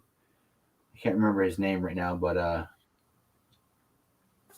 they went down deep into the ocean and came to a layer basically that was different consistency than water. Like if you put oil and water together in a bottle, it'll separate, and then there's two different. There's a layer of strata that you can puncture and go through to the next substance. And at the bottom of the ocean, they discovered in this particular spot a strata of layer of different type of substance that was mysterious and they couldn't really penetrate. And a couple of weeks later, that person died in a mysterious accident. And that's always something to take note of because there's stuff that people don't want you to know. So I think the world is a lot bigger than we think, and it's truly undiscovered. Well, the world and the universe is infinite, right? I mean, there's things in the world that we have our planet Earth, we don't know what's going on. There are discoveries going on every day, every week about things that aren't always published, but they're there. You know what I mean? Yeah, exactly. And I guess what I was getting at, I get infuriated with some of these scientists that just call Bigfoot a big old great ape, a big ape. I don't think so. And that's science to me. It's not actual research going out there. But then again, hey, I could be wrong. We don't know, but I kind of dismiss that. And because I know what I saw was no grade 8. It was, hell, I don't even know it was Bigfoot. And even to this day, I don't, because you heard the story. It looked I like a have not. it looked like a human being, then it turned into a demonic looking thing. And even Robin McCray was on a show and told me this and that the other day, and I'm like, wow, she knew what I saw. And you guys know Duke Sullivan. I talked to him, and he Oh, yeah. told me what he thinks. But I'm the man that's seen it, right? And I can't 100% back anybody's theory, because what I saw, I don't know if anybody would ever see again. You know what I mean? It's just so hard. It's just so, it's creepy. I mean, it's just like hard to swallow.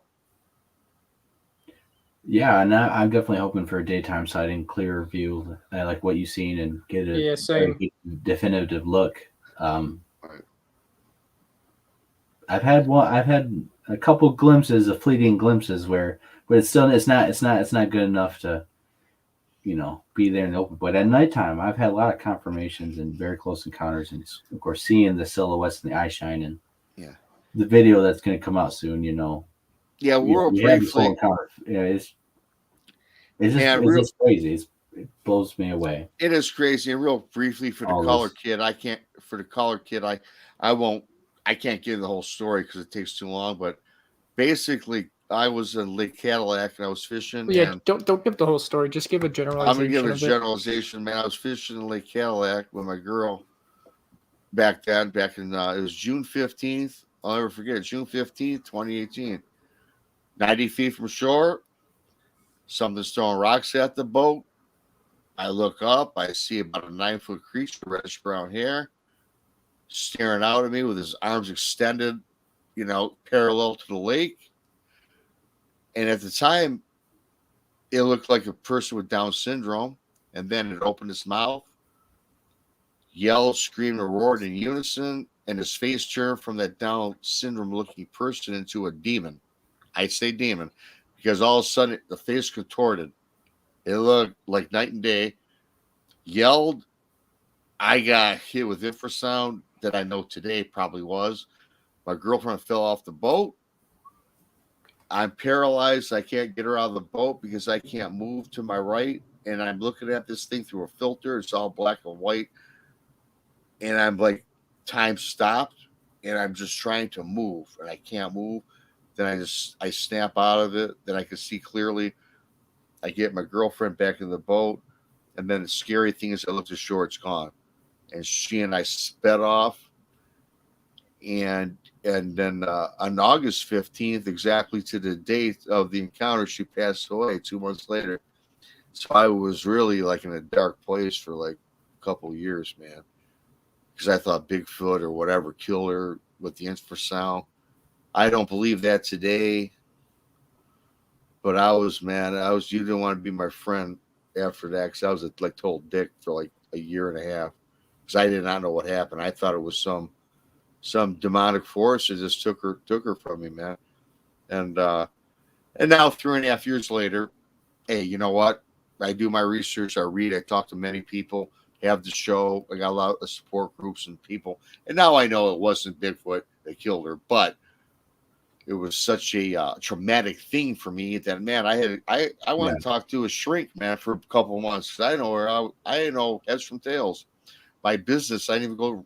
I owned a business, man. I didn't even go to my business for like weeks on end. I let my manager run it because I just didn't want to see nobody. I became like a derelict, man, for like 3 or 4 months. But I snapped out of it. I'm cool today, but it was a horrible story, horrible encounter.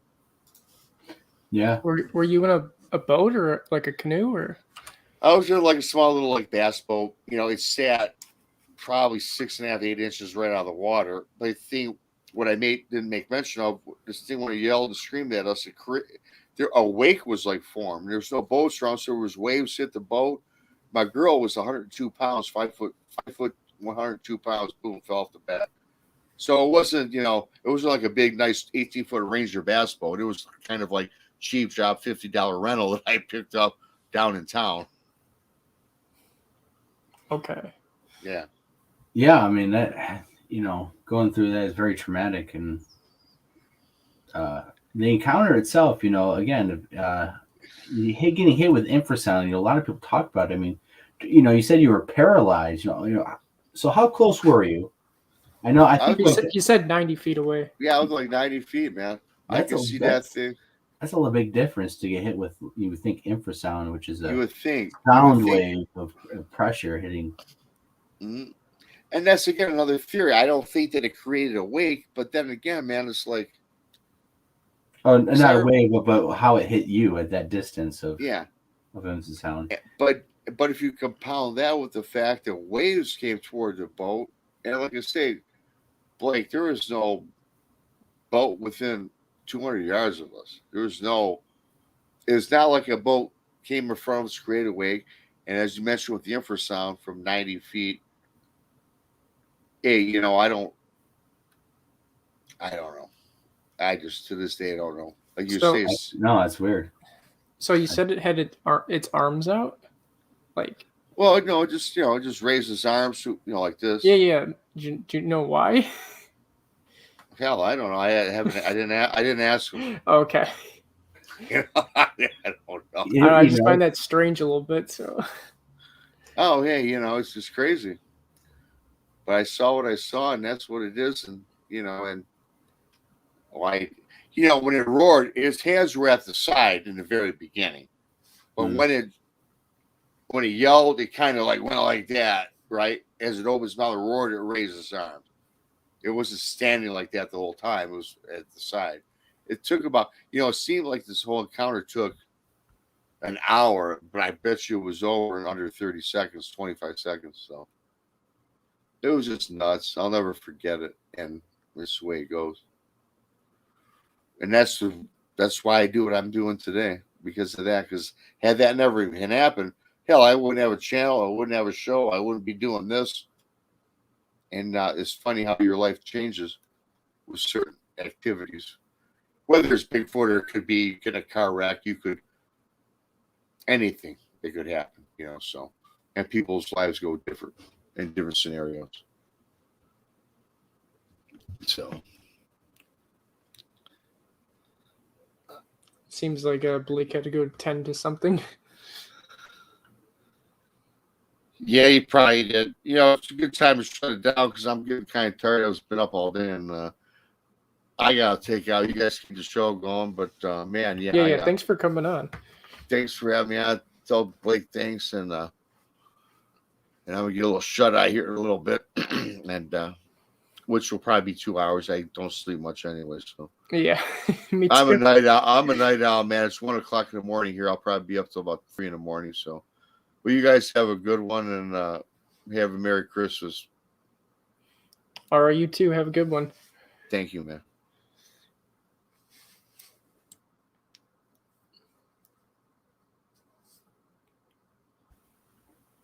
All right. All right, I'm back. Rob had to leave us. He's getting tired. Yeah, I kind of heard you as I was walking in and stuff. So glad to have you on, Rob. I appreciate it, and you have to come on more often and stuff, of course. And yeah. We had a question actually. Shadow Time Writer says, "What if things can affect the elements?" Which I'm not sure what he's talking about. He's talking about like spiritual things. Well, like in that case, I think Rob said it caused a wave to come over and actually knocked him out of the water, or something happened. The Native Americans said that they did have some magical powers of hypnosis and being invisible. Then they talk about little people and stuff. And Iron Dogger said the comment up there. I believe she's in Alaska, and the Tanana tribe up there talks about little people, and I make mention of them actually in the video coming out soon. And they have of controlling the weather and being able to do very odd stuff, having magic powers to control different stuff and being guides to the spiritual world. And sometimes Bigfoot is also regarded as spiritual and has certain powers or aspects to it that causes very odd stuff, and sometimes the natives talk about weather anomalies in play, and certainly there's a lot of missing people that go with weather anomalies or blizzards coming in or harsh rain that come in, and very odd circumstances. So something's afoot, it seems like. Did Rob say he was on Lake Cadillac? Do you know? I don't remember. I guess you would have to go back and see, but I don't think he specifically said if I'm trying to say. no, I can't remember exactly where. Does anybody know what lake he was on? Because I thought I think he might have told me in some emails a while back. I thought Cadillac was up by Lake Michigan, but I mean it is, but I thought it was on the water, which I'm not. Yeah, it's a great region where there's a lot of encounters. It's close to where Again, those Michigan's a areas. hotbed. Yeah, Michigan's a hotbed of activity, no doubt. Everywhere you go, southeast Michigan, the west side, all the way out to Ohio, the Ohio borderline, Indiana border. There's all Sasquatch reports through there, and there are definitely routes and places you could take to navigate from Michigan, all the way from northern Michigan or even the UP if they cross the lake, down to Indiana and Ohio. I believe certainly because there's a number of reports in those areas, number of reports all throughout Indiana, Ohio. I mean, and all the way to the following, Kentucky and all that. It shows that they definitely can. Yes, apparently it was Cadillac Lake. Yeah, it's just in Brady Amazing Encounter that kind of, again, he's got hit with infrasound and struggled with some type of condition that affected him. We've had other independent researchers who've said they've been hit with infrasound and have pretty compelling stories of themselves that, is not normal.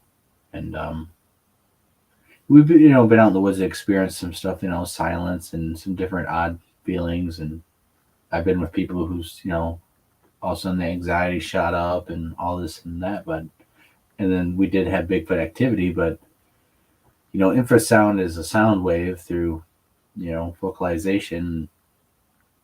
Typically sound waves, the further they go, the lower and dissipated frequency and sound wave it actually flattens out and becomes nothing. So to hit something that, which is reported that Sasquatches are targeting and hitting people with infrasound, as we call it, or whatever is happening, 90 feet is what he said, is a pretty far distance. I would for infrasound to hit and do what it did, and but there's instances of people being targeted that are in between two other people or in the middle of a group, and they're the only person affected.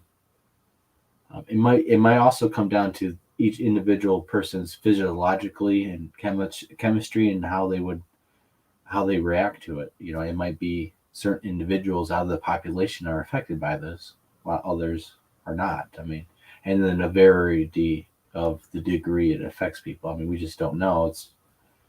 But it seems like they can throw it or target people, if you believe that and stuff. So, there's people I believe that,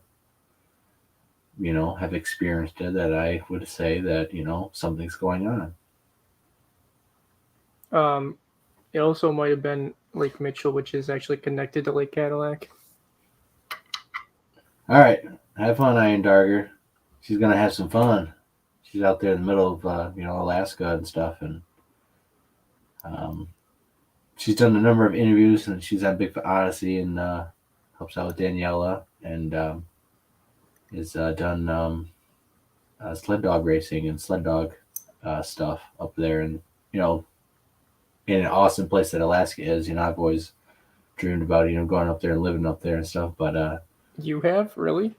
Oh yeah, Alaska it's like just double what it is here weather-wise. Oh yeah, well, it's worse. Just prepare for it and get acclimated to it and make sure you're prepared. But no, I love Michigan. Something about it that keeps me here, and The force. the force, the Upper Peninsula is very beautiful, and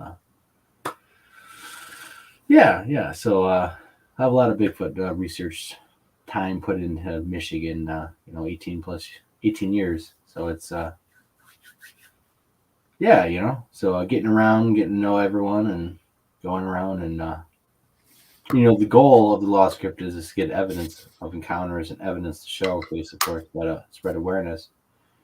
But ultimately, my personal goal would probably try to get actual interaction with these things, of communication, or even how gorillas and chimps were filmed, is even just sitting in a spot and filming yourself and filming them coming and coming into view on camera and interacting, and being safe, and praying, and hopefully I don't pee myself, right? So if you watch what they did and what they do and how they interact and stuff, if to get something like that on camera, the same way a gorilla would come into the shot to be filmed, how we see it, that would be the ultimate goal. And we had that happen at nighttime. Me and Jason did, and we were trying our best to film them, but we did catch some evidence of them. But if it was daylight, it would have been that exact scenario that we're having our goal for. So if it can happen at nighttime, it can happen during the daytime. And so we're going to get out there and try our best in different spots and different areas, and work with more groups and stuff that maybe potentially might recognize us, and maybe spread the word in particular areas and groups. And it's only hopeful. We're going to be doing this for a very long time. I personally am going to be doing this for as long as I can, and so it's going to hopefully a long time, very long time. Another 50 years for sure, at least. Oh, jeez.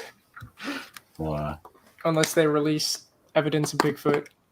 Well, it just depends And put on them what in a happens. zoo. But even if it's proven real, again, if it's proven real, okay, that's great. It's proven real. Now, we still have to get footage of what they're doing, their habits, their everyday lifestyles, the same way you see a National Geographic of other animals. Get them on the hunt, chasing their prey, right? How do they capture their prey? How do they ambush? How do they do this? What are their mating rituals? Stuff like that. I mean, if they're apes, like many scientists would say they were, and are of that intelligence, you would be trying to get footage of that the same way they do with animals. Okay, so that would be the next step, or having interaction, and whatever they are they more human and stuff, and developing, of course, a relationship and interaction again. It depends on how intelligent and what happens. I mean, we don't know. That's why we have to find out and have evidence of it. That would be the ultimate next goal, is proving it's real, of course, getting evidence of it for personal and journey and encounters, but this interaction. And if you got accepted into a group and they got you very used to you, you would be able to film their everyday life.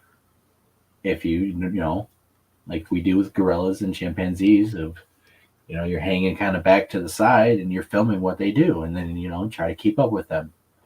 If they allow you to do that, and you don't make them mad, you don't make a mistake, they already are acclimated and used to you, that is the next step. We were done 50 years of trying to prove they're real and get evidence, and it's very small and in between, and even stuff that is considered really, really good, sometimes just gets lost over the years, and it doesn't present itself in the portfolio to show scientists to be proven. I mean, we need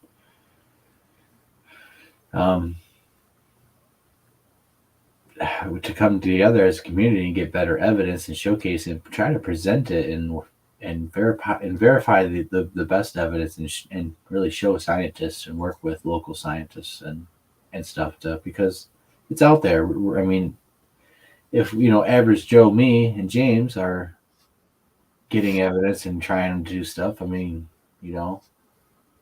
certainly scientists and certainly ones that are well funded with way better technology could get better results if they went out with us or even applied to themselves. So Yeah, especially how we're going on about thermal drones. It's a joke. Yeah, thermal drones. I mean, they're gonna. I think they're gonna surprise us again. There's people who are using thermal drones already in the Bigfoot community, and there's private people who have them, and there's still not really any videos of them out. I think over the years, we're gonna get some better stuff, but what needs to happen is we all need to come together and showcase the evidence to present it as a huge, massive evidence to the scientific community and have, the patty shot or super flare drone shots of it running and doing different stuff, but also open interaction during the daytime. If you have something to come in and step into view and it's on camera and it does something, and you can see it's a natural habit of interacting with the environment or picking up logs or hunting and whatever. And then having that trace evidence as it leaves. So now you have footprints, you can look for hair, you know exactly where it's at, it's on film. That would be a way to pretty close, an easy way to prove it would be real without a body. So interaction on camera during the daytime. Like with the other great apes.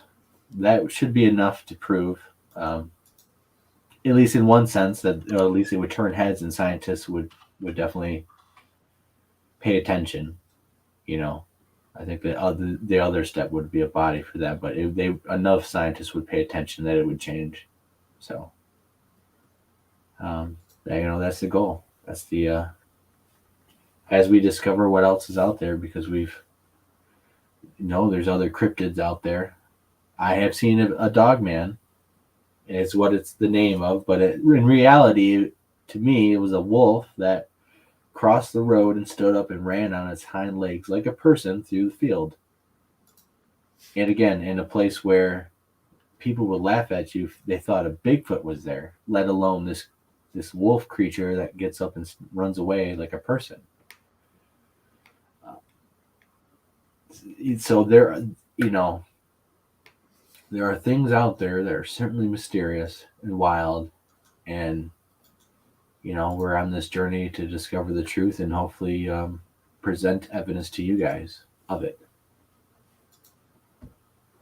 So we're just average people. We're not rich. We don't have the most fanciest stuff. But we try and we're dedicated. And when we're out there, that's when we do our business. That's when we are our best. That's when we do our stuff. And that's really the only part that matters to us. And that's the only part that matters is doing it out there and not jibber jabbing and all this and networking and with the conferences and all that and all the other aspects and writing books and all that. I mean, it's all good and fun and, potential stuff that of course is going to happen, but it's when you're out there, that's what matters. That's what you're dedicating yourself to. That's what you need to step up to the plate and do the work. Everything else is secondary. Everything else comes after. So, if you want to dive into, I know you talked about it a little bit, but if you want to talk about the little people now, you can. I'm trying to say, I'm saving it for the video. You want to save that? Okay. No, I'll bring it up. It's another thing that, again, all the Native Americans basically are talking about. And it's very interesting because they're relatable to what is over in Europe of, elves, grown gnomes, and fairies, and dwarves. Actually, there's some tribes here that talk about different creatures of very similar appearances and stature, and kind of doing the same stuff. If you look into medieval folklore, a lot of those fairies and stuff, you always hear this term, the trickster aspect. That they were tricksters and they always played tricks on people and stuff like that. You hear that with the Native Americans too, of this trickster aspect. And actually, that aspect is in a lot of mythology and folklore of some type of person or entity or character, having this trickster aspect to them, to their character or persona or actions that they do. So it's very interesting that it's relatable, and having magic powers or supernatural abilities, or it's just very, very odd and very interesting. And a lot of people in these writings and oral traditions are depicted as fact and real and real things. And there are witnesses to little people of course, in North America. And then if you research and believe that people who still to this day claim they see stuff in Europe and beyond, it's another thing that as humans and culturally, there's many cultures around the world talk about the same things. Wild people, or the wild little people. Talking about, again, there's other cryptids, other, ghosts, spirits. I mean, a lot of almost every culture across the world talks about spiritual aspects and entities of the spirit world. Little people, wild, hairy people, sea serpents, lake monsters, river creatures. You have swamps. You have cursed land that, the natives, even in Australia, the Aboriginal people talk about, just cursed and odd, strange places where people go missing, and weather phenomenon, like the weather in the earth itself, killed people and took people and had a mind of its own. You have different references of that spread out through the world in different unique cultures that never interacted with each other, spoke a complete different language, complete different environment, from Australia's, tropic environment all the way up to, North America's Arctic and subarctic environments, and through Eurasia and Russia. There's a lot of stories of very odd stuff and creatures. And Marco Polo talked about dragons and different odd things along his journeys through Asia. So there's a lot of secrets, and of course, history is written by the victor, and the losers stuff is usually lost through time. So a majority of history and a majority of stuff we do know that is lost, of course. A lot of Native American cultures are wiped out, languages are wiped out, a lot of old stuff in South America, the Incas, and the even the Aztecs, the stuff, the Teotihuacan, and their cities and stuff that were built by the gods. I mean, it was all lost. It's like every so often humans have amnesia, and civilization, has amnesia or collapses or falls or has a systematic breakdown. But so there's so many aspects of that's all related. The flood. There's different aspects. You can go through all sorts of cultures in India. They talk about it. The flood. They talk about the floods, of course, in the Bible, and in other cultures over in China, and all over the world. There's actually stuff of that. So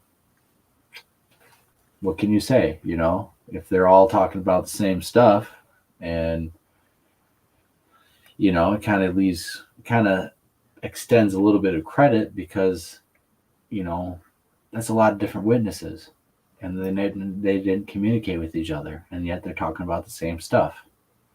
And so it's not, it comes from some place in history that is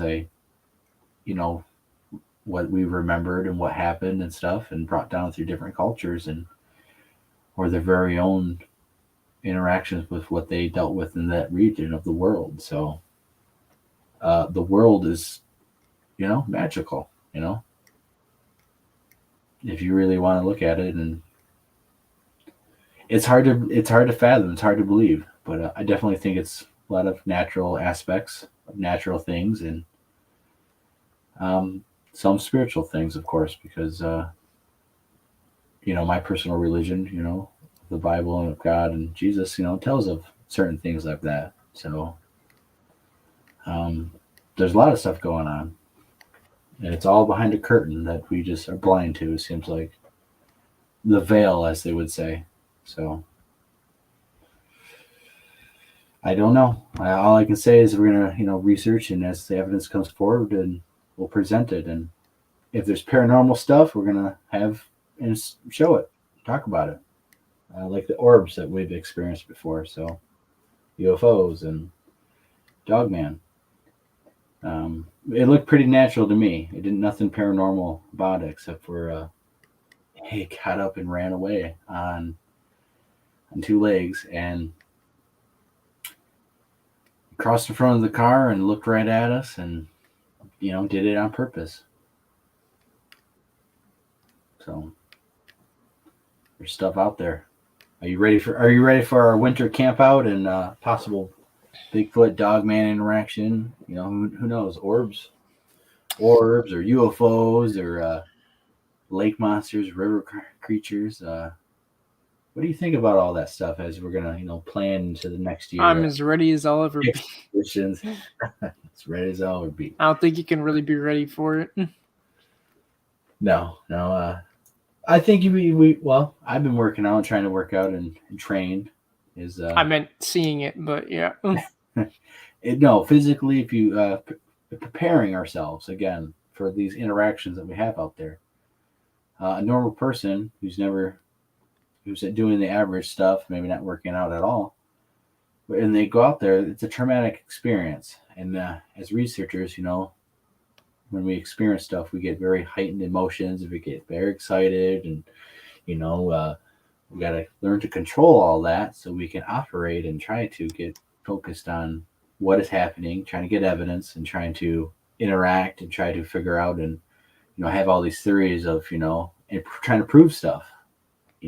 Can they see IR light at night? Can they do this? How all this other stuff that in the moment can flood to your head, and you want to think about and test, and you only have a prime opportunity, the fleeting opportunity, because they interact and when they want to, and so you got to prepare yourself and train yourself to be ready in the moment, to get that camera up, ready, get stable, not get scared, not get worried, control your emotions. And so you do that by training yourself through physical exercise, and also going out there and experiencing it. So the more often you experience those situations, you can look back, and once you come back home, look back and think and see what could I have done better, and planning for it. So because it's a wild experience, even every single time you have interaction, for a fact, confirmation through testing and stuff, in which we do, which is basically having interaction like a reboot. Oh wait, yeah. No, something else. Sorry. No, it's all right. It's all right. You want to train yourself, and you want to go be able to test and make sure it's a Sasquatch and not an animal. So we, if we're having an interaction, like to move a little bit away, and if we're still having an interaction, that's not normal animal behavior to keep following humans through the woods, because every single animal that's used to humans, especially hunting and pressure, will run away from us. Almost every single animal, including bear. Right? Usually, you will always hear they're pretty skittish around humans. So, if you have an animal or movement or any kind of activity that follows you, especially a couple 100 yards,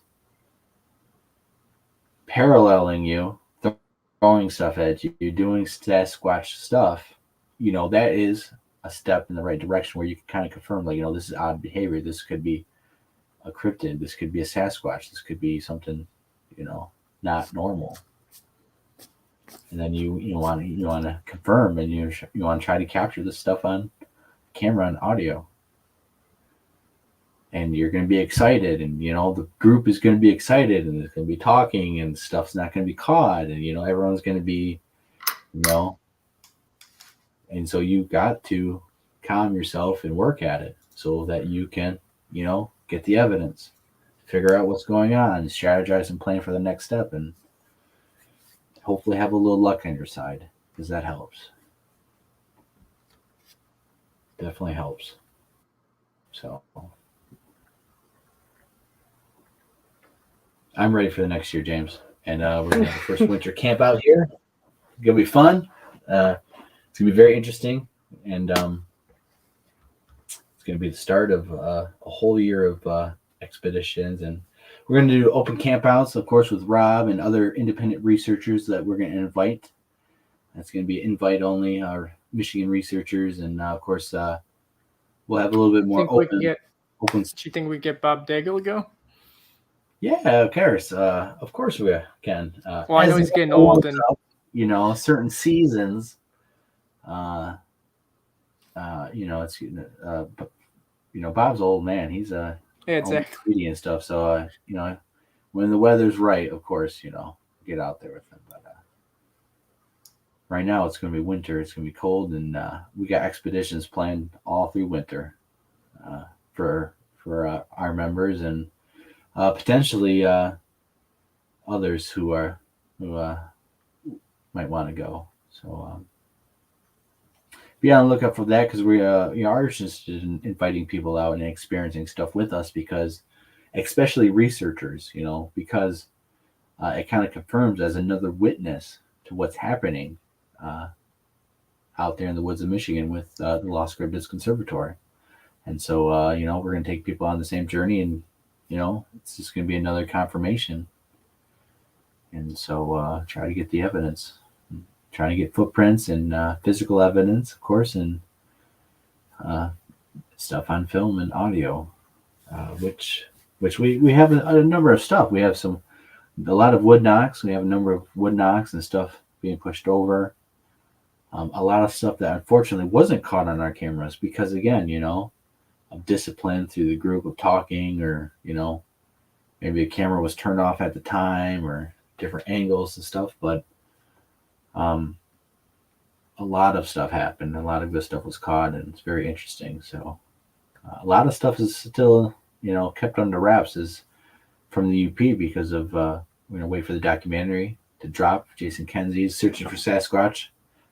The preview already out. If you the want to preview's check it number out. out. Yep. It's number 3, and it's going to be part 1 and part 2. Is what he told me and stuff. Of course, that might change on the fly. I don't know. But part 1 is his adventures a little bit into Canada, of course, and then going to showcase a little bit of us. And then part 2 is going to be more of us and our adventures up in the UP, in which he definitely had a very interesting interaction, close interaction, walking up to camp, and of course me and his close encounter and our interaction that we captured on film. And luckily you guys can see how we're reacting, and the evidence that's on those films. I'm just amazed of what happened and how it happened. So we've talked about the encounter several times. You can watch interviews with Jason Kenzie. You just watch the interviews with him as the guest, and you can hear mine and his very close encounter as we go through it. And so it will be on video, and we have evidence to look at when it comes out, because it's very interesting. And so from there, we're going to try and get bigger and better stuff. Close encounters on camera, films, where you guys can be the judge and say, well, here's a whole encounter that we've basically filmed for you guys. So, what do you think? Here's the evidence that's on it. it is what it is. You know, we're going to be going out there and getting more of it. So we're going to be compiling this stuff, and you know, with your guys' support, and we're going to just dedicate ourselves to it and do the best that we can do, and you know, kick some butt, you know. And so yeah, we're going to be out there very soon, right, James? Very, very soon. And again, get ready for it. Of course, Pepper. Yes, very soon. 2 weeks, Very soon. 2 or 3 weeks. I don't know. Less than a month. And we're going to be camping in the middle of winter with the snow on the ground, of course, already. Who knows how much it will be getting, but honestly, it's going to be very fun. And it's going to be a good experience for bushcraft also, and building up skills in the wilderness that you need to be able to go into these different areas of Sasquatch and be comfortable, and if you need to, in a survival situation, because that's probably more important aspect, is to be able to handle yourself out there. You know, you're looking for a Sasquatch, you know, that can kill bears and, you know, throw rocks, 50-pound rocks at you and kill you, and, you know, like that. You know, you should have some respect for the wilderness and the environment, and No hot tent, no hot tents. Oh yeah, no, and you want to learn and understand how to survive in the winter and in different, you know, it's just wilderness survival techniques. It's wilderness knowledge that, you know, humans should learn if you're, especially out in the middle of nowhere trying to look for Bigfoot, let alone or hiking or doing anything else. You shouldn't be going out in places and not knowing what you're doing, hiking, let alone looking for Bigfoot.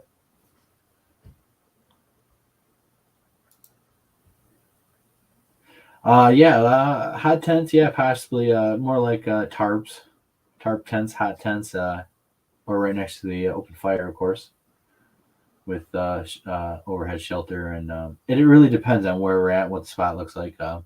Possibly integrate wooden structures, wood frames, and of course layered and lean-to shelters.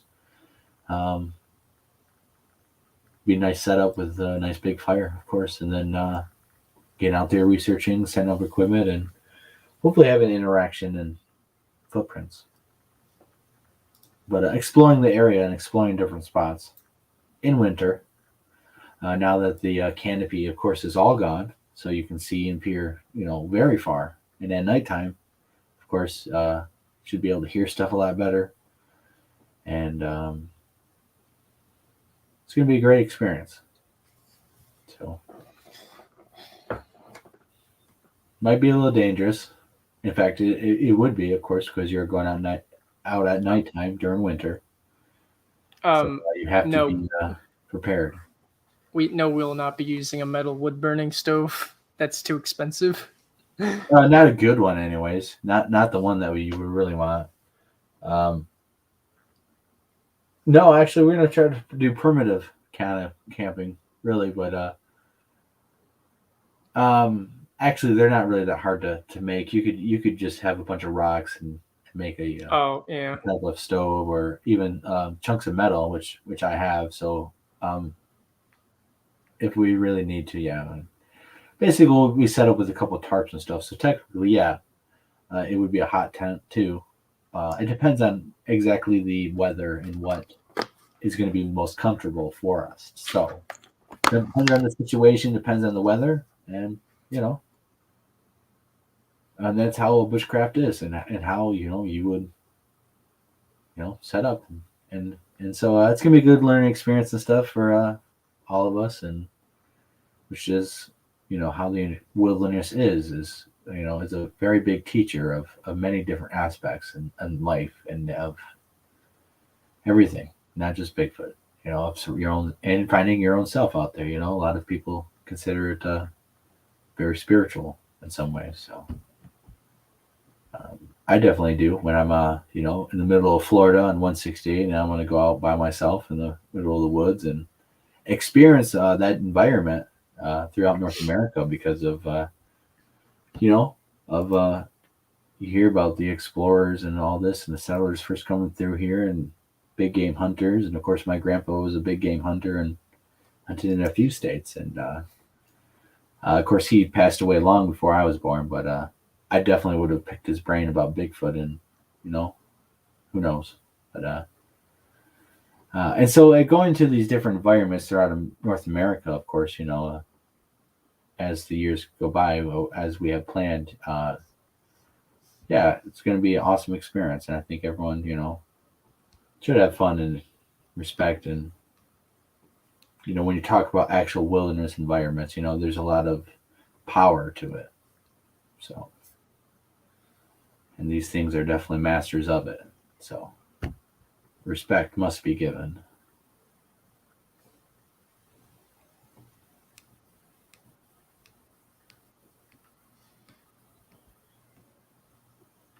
Yeah. So yeah, that's pretty much what we have planned. We're gonna hit it hard this year. We're gonna get better evidence, of course, and more time out there as much as possible. And I could feel it. Last year was great, and this year is definitely going to be, the next year coming up. It's definitely going to be wild too. So, so stay tuned, guys. Yeah, it's gonna get crazy from here.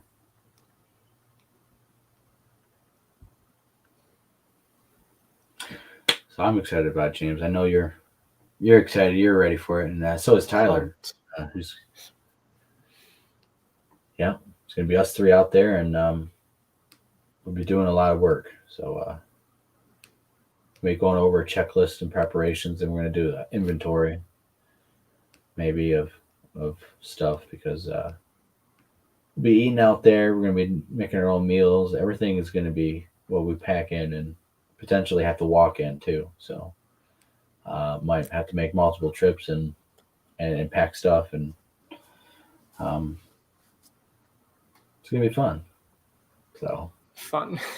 I hope you've been doing your homework that I suggested, watching and learning of. I already know all that. James is like, no, I didn't. No, it's really not that hard. There's thousands of videos on YouTube, and of course, you can read lots of books and articles of stuff that people have been doing for thousands of years. So we are not going to let winter stop us, because that's just ridiculous. I've never stopped in winter. I've always, most of my years. There's like 2 feet of snow out there, then. No, I've gone in blizzards. I've gone, yeah. So it sounds It really smart, sucks when it's like 2 feet. You work your butt off. You spend a lot of energy going through the snow. No, the blizzard is I would say a prime time for Bigfoot activity, because they're on the move, and it's going to cover up their tracks. And so, no, if you can go out in a blizzard, or even rain, when it's raining, and even potential thunderstorms during the day, I think they're definitely active and on the move way more than any other given day. I would definitely bet money on that, honestly, because of human activity decreases. Usually no one's out there during thunderstorms or rainstorms or blizzards, in the woods hiking and all that. So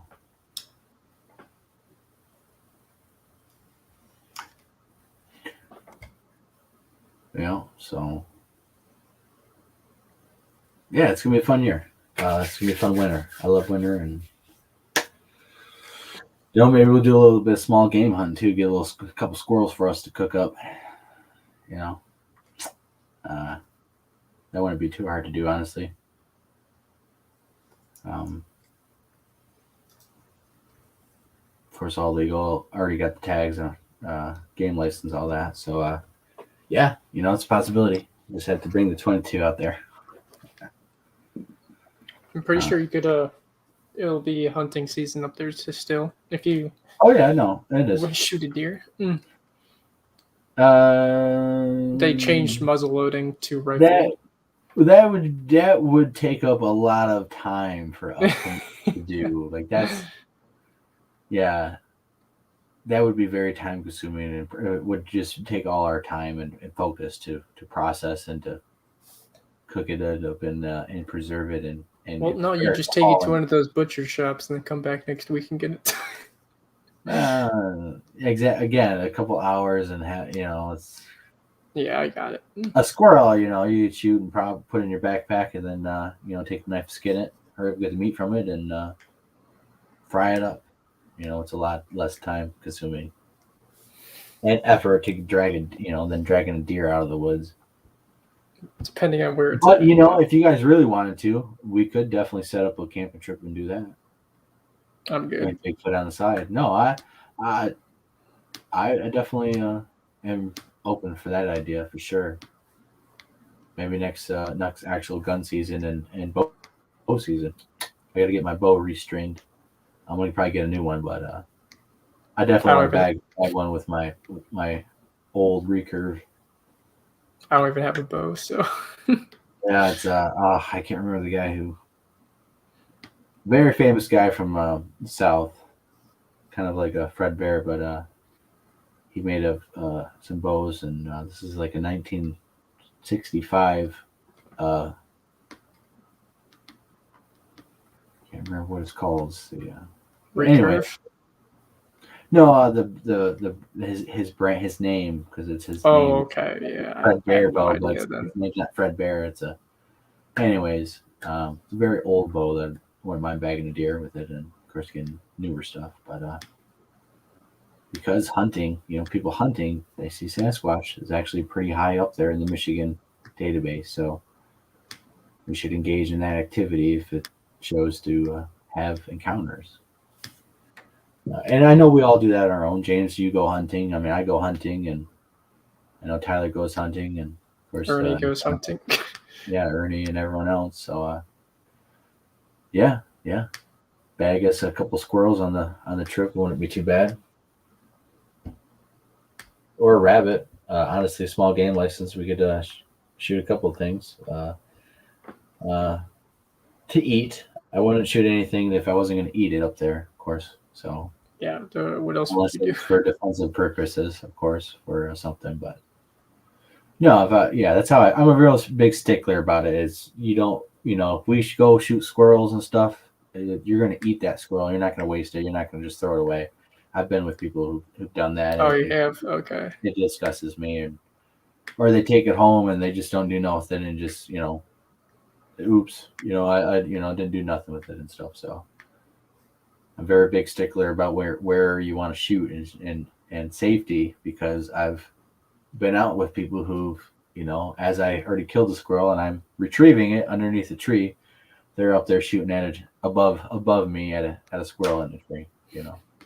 So I'm a pretty big stickler when it comes to how I hunt. I hunt by myself, and so if I'm going to hunt with other people, after those experiences, you're gonna, I'm gonna talk to you about how I, think things should be done, and shot placement and all that, and rules and regulations of what you're not supposed to do. Any kind of hunter who actually knows what they're doing and should already have an understanding of that stuff, but a lot of people don't. So, we got a comment. It's not a question, it's more of a comment. If you want to put that on the screen. And talking about Fred Bear, I wonder if Ted Nugent has ever had an encounter here in Michigan or down on his land in Texas. Yeah, his compound here in Michigan. I actually know where that's at. There's a lot of Bigfoot sightings actually around there. So I don't know. I don't. It's not something I think he really talks about all that often. I don't really remember too many interviews, but I'm sure he's been asked it. Fred Bear would have been another one to ask. He was a pretty bad dude. I mean, you can watch a video right now of Fred Bear hunting that big brown bear that he got, and he shoots it with the arrow. I mean, it's talk about having some cojones. That dude for sure, and the film crew with him. because that bear is massive, and if that would have, yeah, man, He just shot him one arrow. yeah. No, you watch it. I want, yeah. After the show, go just type in, Fred Bear, brown bear, archery video, whatever, Yeah, and that's what the natives used to do. So, awesome guy, awesome wilderness expert, the hunting expert. So, yeah, that's why we engage in these different disciplines, and you should have discipline when you engage in those activities, and should also bring it with you when it comes to Bigfoot research, because you should have some discipline out there, and you should be dedicated in some sort of way, and not some foolish idiot out there, trying to do stuff. And if you're going to do this, let's do it seriously, right? So that's what we're about. I looked up Fred Bear, and there's grizzly hunts. Yeah, There's there's one Kodiak particular County. one that it's pretty decent, but he has a number of stuff that you can watch. And I don't see brown bear. probably a grizzly bear. They're basically the same thing. It's just brown bears are Skittish. Grizzlies are usually, actually they say mountain grizzlies and stuff. Grizzly bears are brown bears, right? The ones on the coast are obviously bigger, but the ones in the mountains are smaller, and it's the same bear, but they Oh, I think I found it. Kodiak brown bear at 12 yards with a bow. there you go. Pretty crazy, intense stuff. So, and that's the size of about of a Bigfoot. If you can imagine something that's that big, and that's and even wider. There's reports of them being even bigger than grizzlies. Certainly in height and girth too. And there's actually reports of them killing grizzlies. We have reports from our good friend Val, who's associated with the Lost Cryptids. He actually has reports of them killing black bears, of course, but grizzlies, and going after and chasing them and throwing huge rocks at them as a human witnesses is happening, and bodies being found and mutilated corpses. So of these brown bears and these black bears, because bears will attack and eat Sasquatch young. Oh my God. As well. Sorry, I watched the video. He one shot. Jane's reaction live. Yeah, no, it's intense. It's like in slow-mo too, and then it just I- runs down the mountain and dies basically. Yeah, one shot. And boy, was that a seller for his bows, wasn't it? No, and the guy, it was here in Michigan, and he was a bad dude.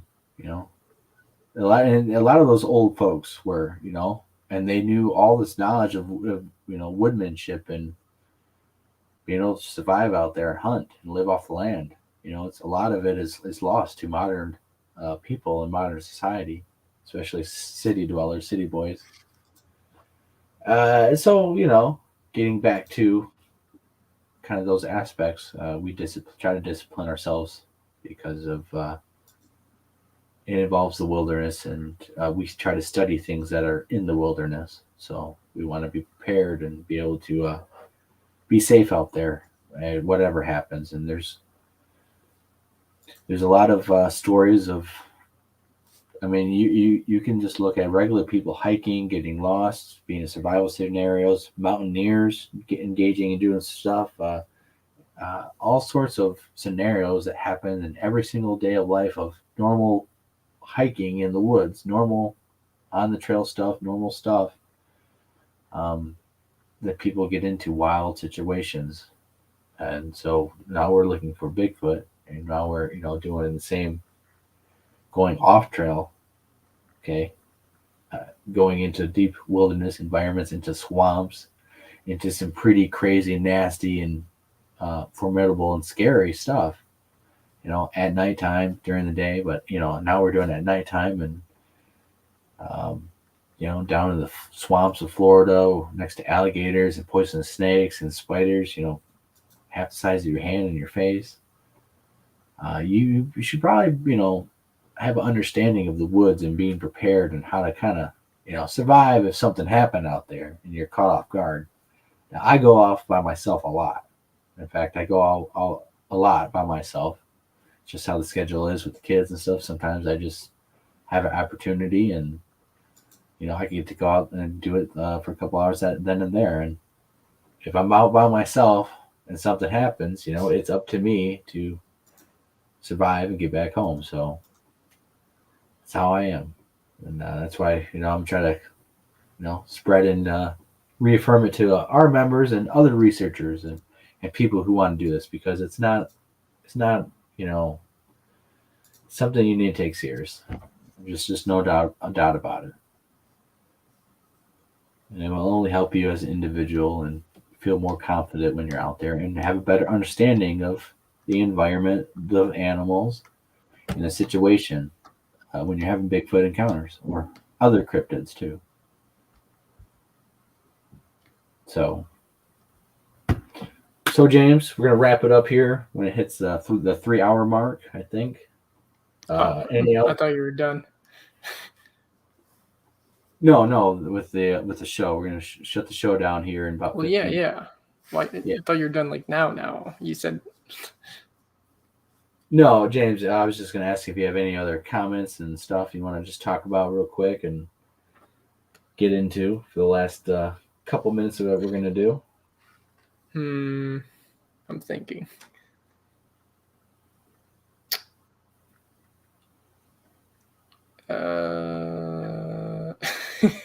Ask anyone in the chat, ask some questions and stuff, of course. We'll be doing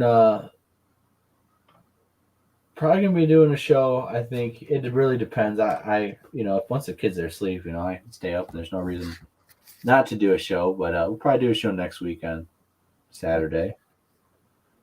Probably 11 or maybe later. Who knows? Oh, that's wait. Hold on. Oh, yeah, there's Christmas. Okay. Yeah, it will be Christmas. But usually, maybe I can. We'll see. Well, it's going to be late. It's going to be another late night show. So, we're getting all of our stuff done in the morning and it's going to be a busy, busy early morning. And it will be hectic all the way through the night. And I don't know if it will be at 11. It might be at a midnight show. But we will have to see, I guess. It all depends. That's why I don't schedule stuff a week in advance, because I never know if, Friday's going to be better or Saturday, or maybe even do one during the middle of the week if necessary. So I try to keep it usually in that day because I know for sure. But that's just how it rolls when you have kids and in family life, of course, which takes some more priority, obviously. And so I don't think I have anything more to add. I think I'm pretty good.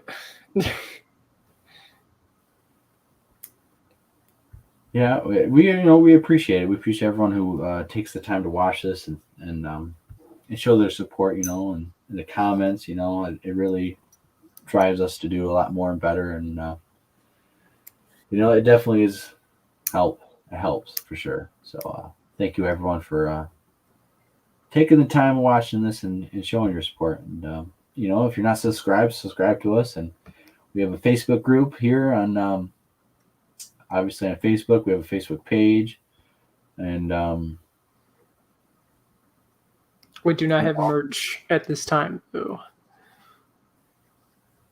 No, we don't have any merchandise at all sold. So if you find any link or you're on any store that says Lost Cryptid Conservatory like stuff, any shirts like that, or anything sold under the name, it is not us at all, and is in fact former members who are unfortunately would still be engaged in activities as acting like they are members and trying to make money off of stuff that's not theirs. And doing the really shady stuff and the really greedy and just it's just very dumb stuff that that people do in the community, unfortunately, So there are people out there. So we've already experienced that stuff, so you shouldn't there's no merchandise at all available at this time. But maybe in the future. Yes, and when that's what happens when you have people in your group and money's involved, and people have a little bit of jealousy of stuff and money, greed, and people get angry that that you're in a group, you're having encounters, and they weren't there because they went off and did something else with someone else, and this subject and what can happen makes some people just go a little crazy, honestly. And so no, we're not doing any merchandise at this time, and we're not about that really. We're focused on the evidence, but in the future we might do some stuff to help get some funds, and if you guys really wanted to donate, I actually do have a Patreon, which I do not promote or anything. I don't even put links into into anything. And you guys can donate here on YouTube or even on Facebook. You can do it, but we really don't ask for it and don't expect it. So because we're not about the money, and I personally dealt with individuals who were about that, and it really left me with a bad taste in my mouth. So. However, any money we do get, we'll use towards equipment. Yeah, exactly. Any money is definitely for equipment to fund the Lost Cryptids Conservatory and our efforts for Bigfoot. And that is, again, another thing that is disciplined about us, is we are going to be about what we talk about and do what we say, and not be some BS artist and, salesperson out there trying to sell you something so you can get money. And it really makes me irritated.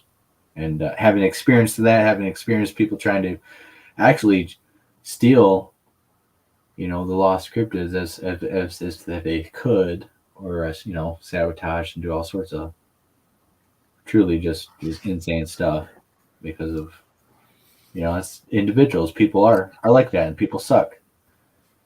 And so, we're taking a step back from that kind of stuff. And that's why you don't see people on here anymore. Certain individuals, former members who have gone independent, as they say, who really need to look at themselves and get a better understanding of what they're going to be doing in the community, because the path that they're on right now is just one of a fraud and of a bad researcher. So that's what they're going to be renowned for. Let's I guess that's what it's going to be. So yeah, no merchandise. Yeah, actually, there is some stuff. There's some stuff in the future that might happen, but Let me see. Nothing right now. Yeah, if we are, you guys would know. And again, it's just support. But we never ask for it, Like I said, I have a Patreon, but I don't use it. Don't have it. I just haven't. PayPal and all that. I mean, I got sticker. stickers. Yeah. Let me see what else I got. Oh yeah, don't be showing those. You might get in trouble. They might try to say you're using their stuff. Oh yeah. That's the kind of threats I've been having. Yeah. Well, I wasn't gonna show them all. I thought I had more in here. It's just not. I don't give a crap. It's just pathetic. It just shows the childish level that the people are at when you have. Once you're out, they just didn't like it. They don't like it. Hey, but it's you find out what people are about eventually. They show their true colors eventually, and certainly those individuals did, and I'm glad of it. I'm glad it happened the way it did when it did, because you know, uh, I'm glad we didn't get into any contracts and any stupid things that be very irritating to get out of and deal with right now. So dodged a bullet for sure, and gained some wisdom from it and some insight, and honestly. So like James mentioned earlier, we are kind of opening the door to new members, kinda, but it's going to be under extreme. Kinda. It's going to be kind of a process because of the incidents that happened. So It'd be Yeah. nice if you're from Michigan, though. yeah, no, I mean, if we definitely want to network with people all across the nation of North America, actually, and beyond. So if you guys,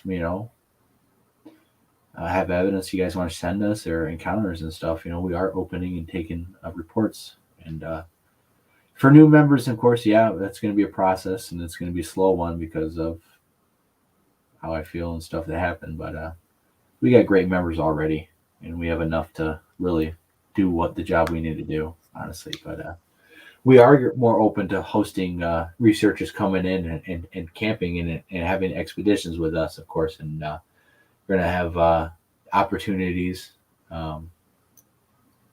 over the next couple of years of having some very big expeditions here in Michigan in different areas. So a lot of big things are going to happen because what you guys are going to see is that we are putting the real work into this, and we are going to do and get evidence that it's going to show it.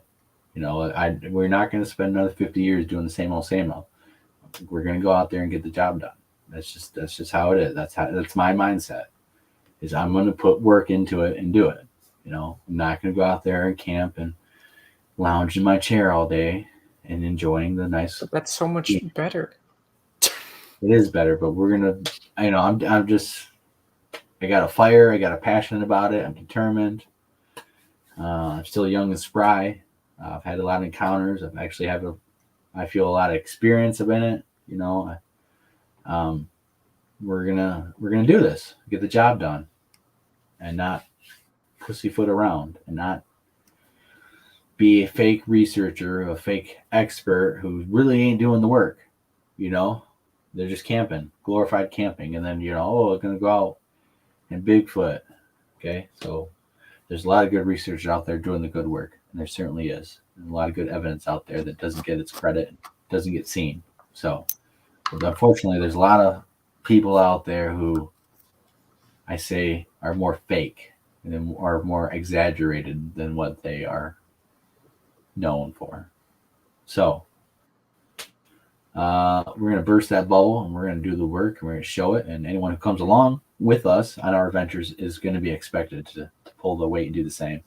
And if you don't, and you don't cut it, and you're one of the fake researchers, obviously people are going to find out real fast. So that's what we're about. That's the people we want to engage with, is real people who want to take a very serious aspect and look into this. And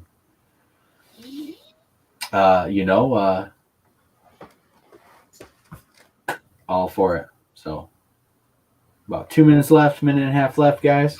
We appreciate all the support you guys do, taking the time to watch our content, making the comments you guys do. We try to present the best stuff from our knowledge and our experiences, and sometimes even our theories on what's going on with the subject of Bigfoot, what they do. And it's been a wild ride, since I was a kid and all the way till now, and it's getting even crazier. So thank you all for joining the same journey and going on this crazy chain along with me, James, everyone else from the Lost Cryptids Conservatory. And we hope you guys have a Merry Christmas and Happy Holidays, of course, and enjoy time, with you guys' family, and maybe help those in need, give a smile to those, open a door, help a little old lady if she needs something, be nice and generous, and let's spread some love around this world, you know, because that's what it certainly needs, and now more than ever. So, thank you everyone for watching. It's been a wonderful night. Thank you, James. Appreciate it. Yep. We'll Signing see off, y'all guys. next week.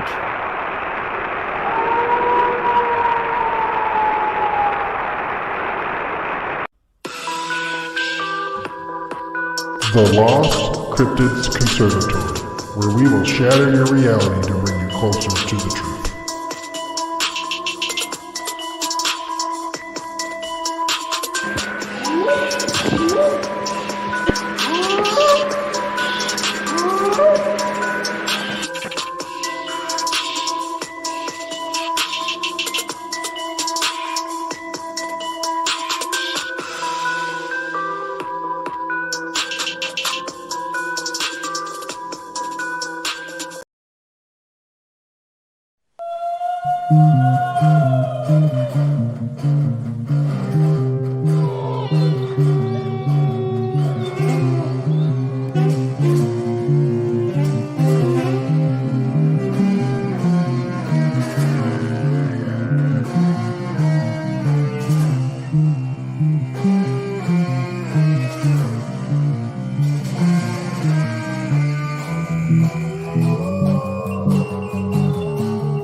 Thank you.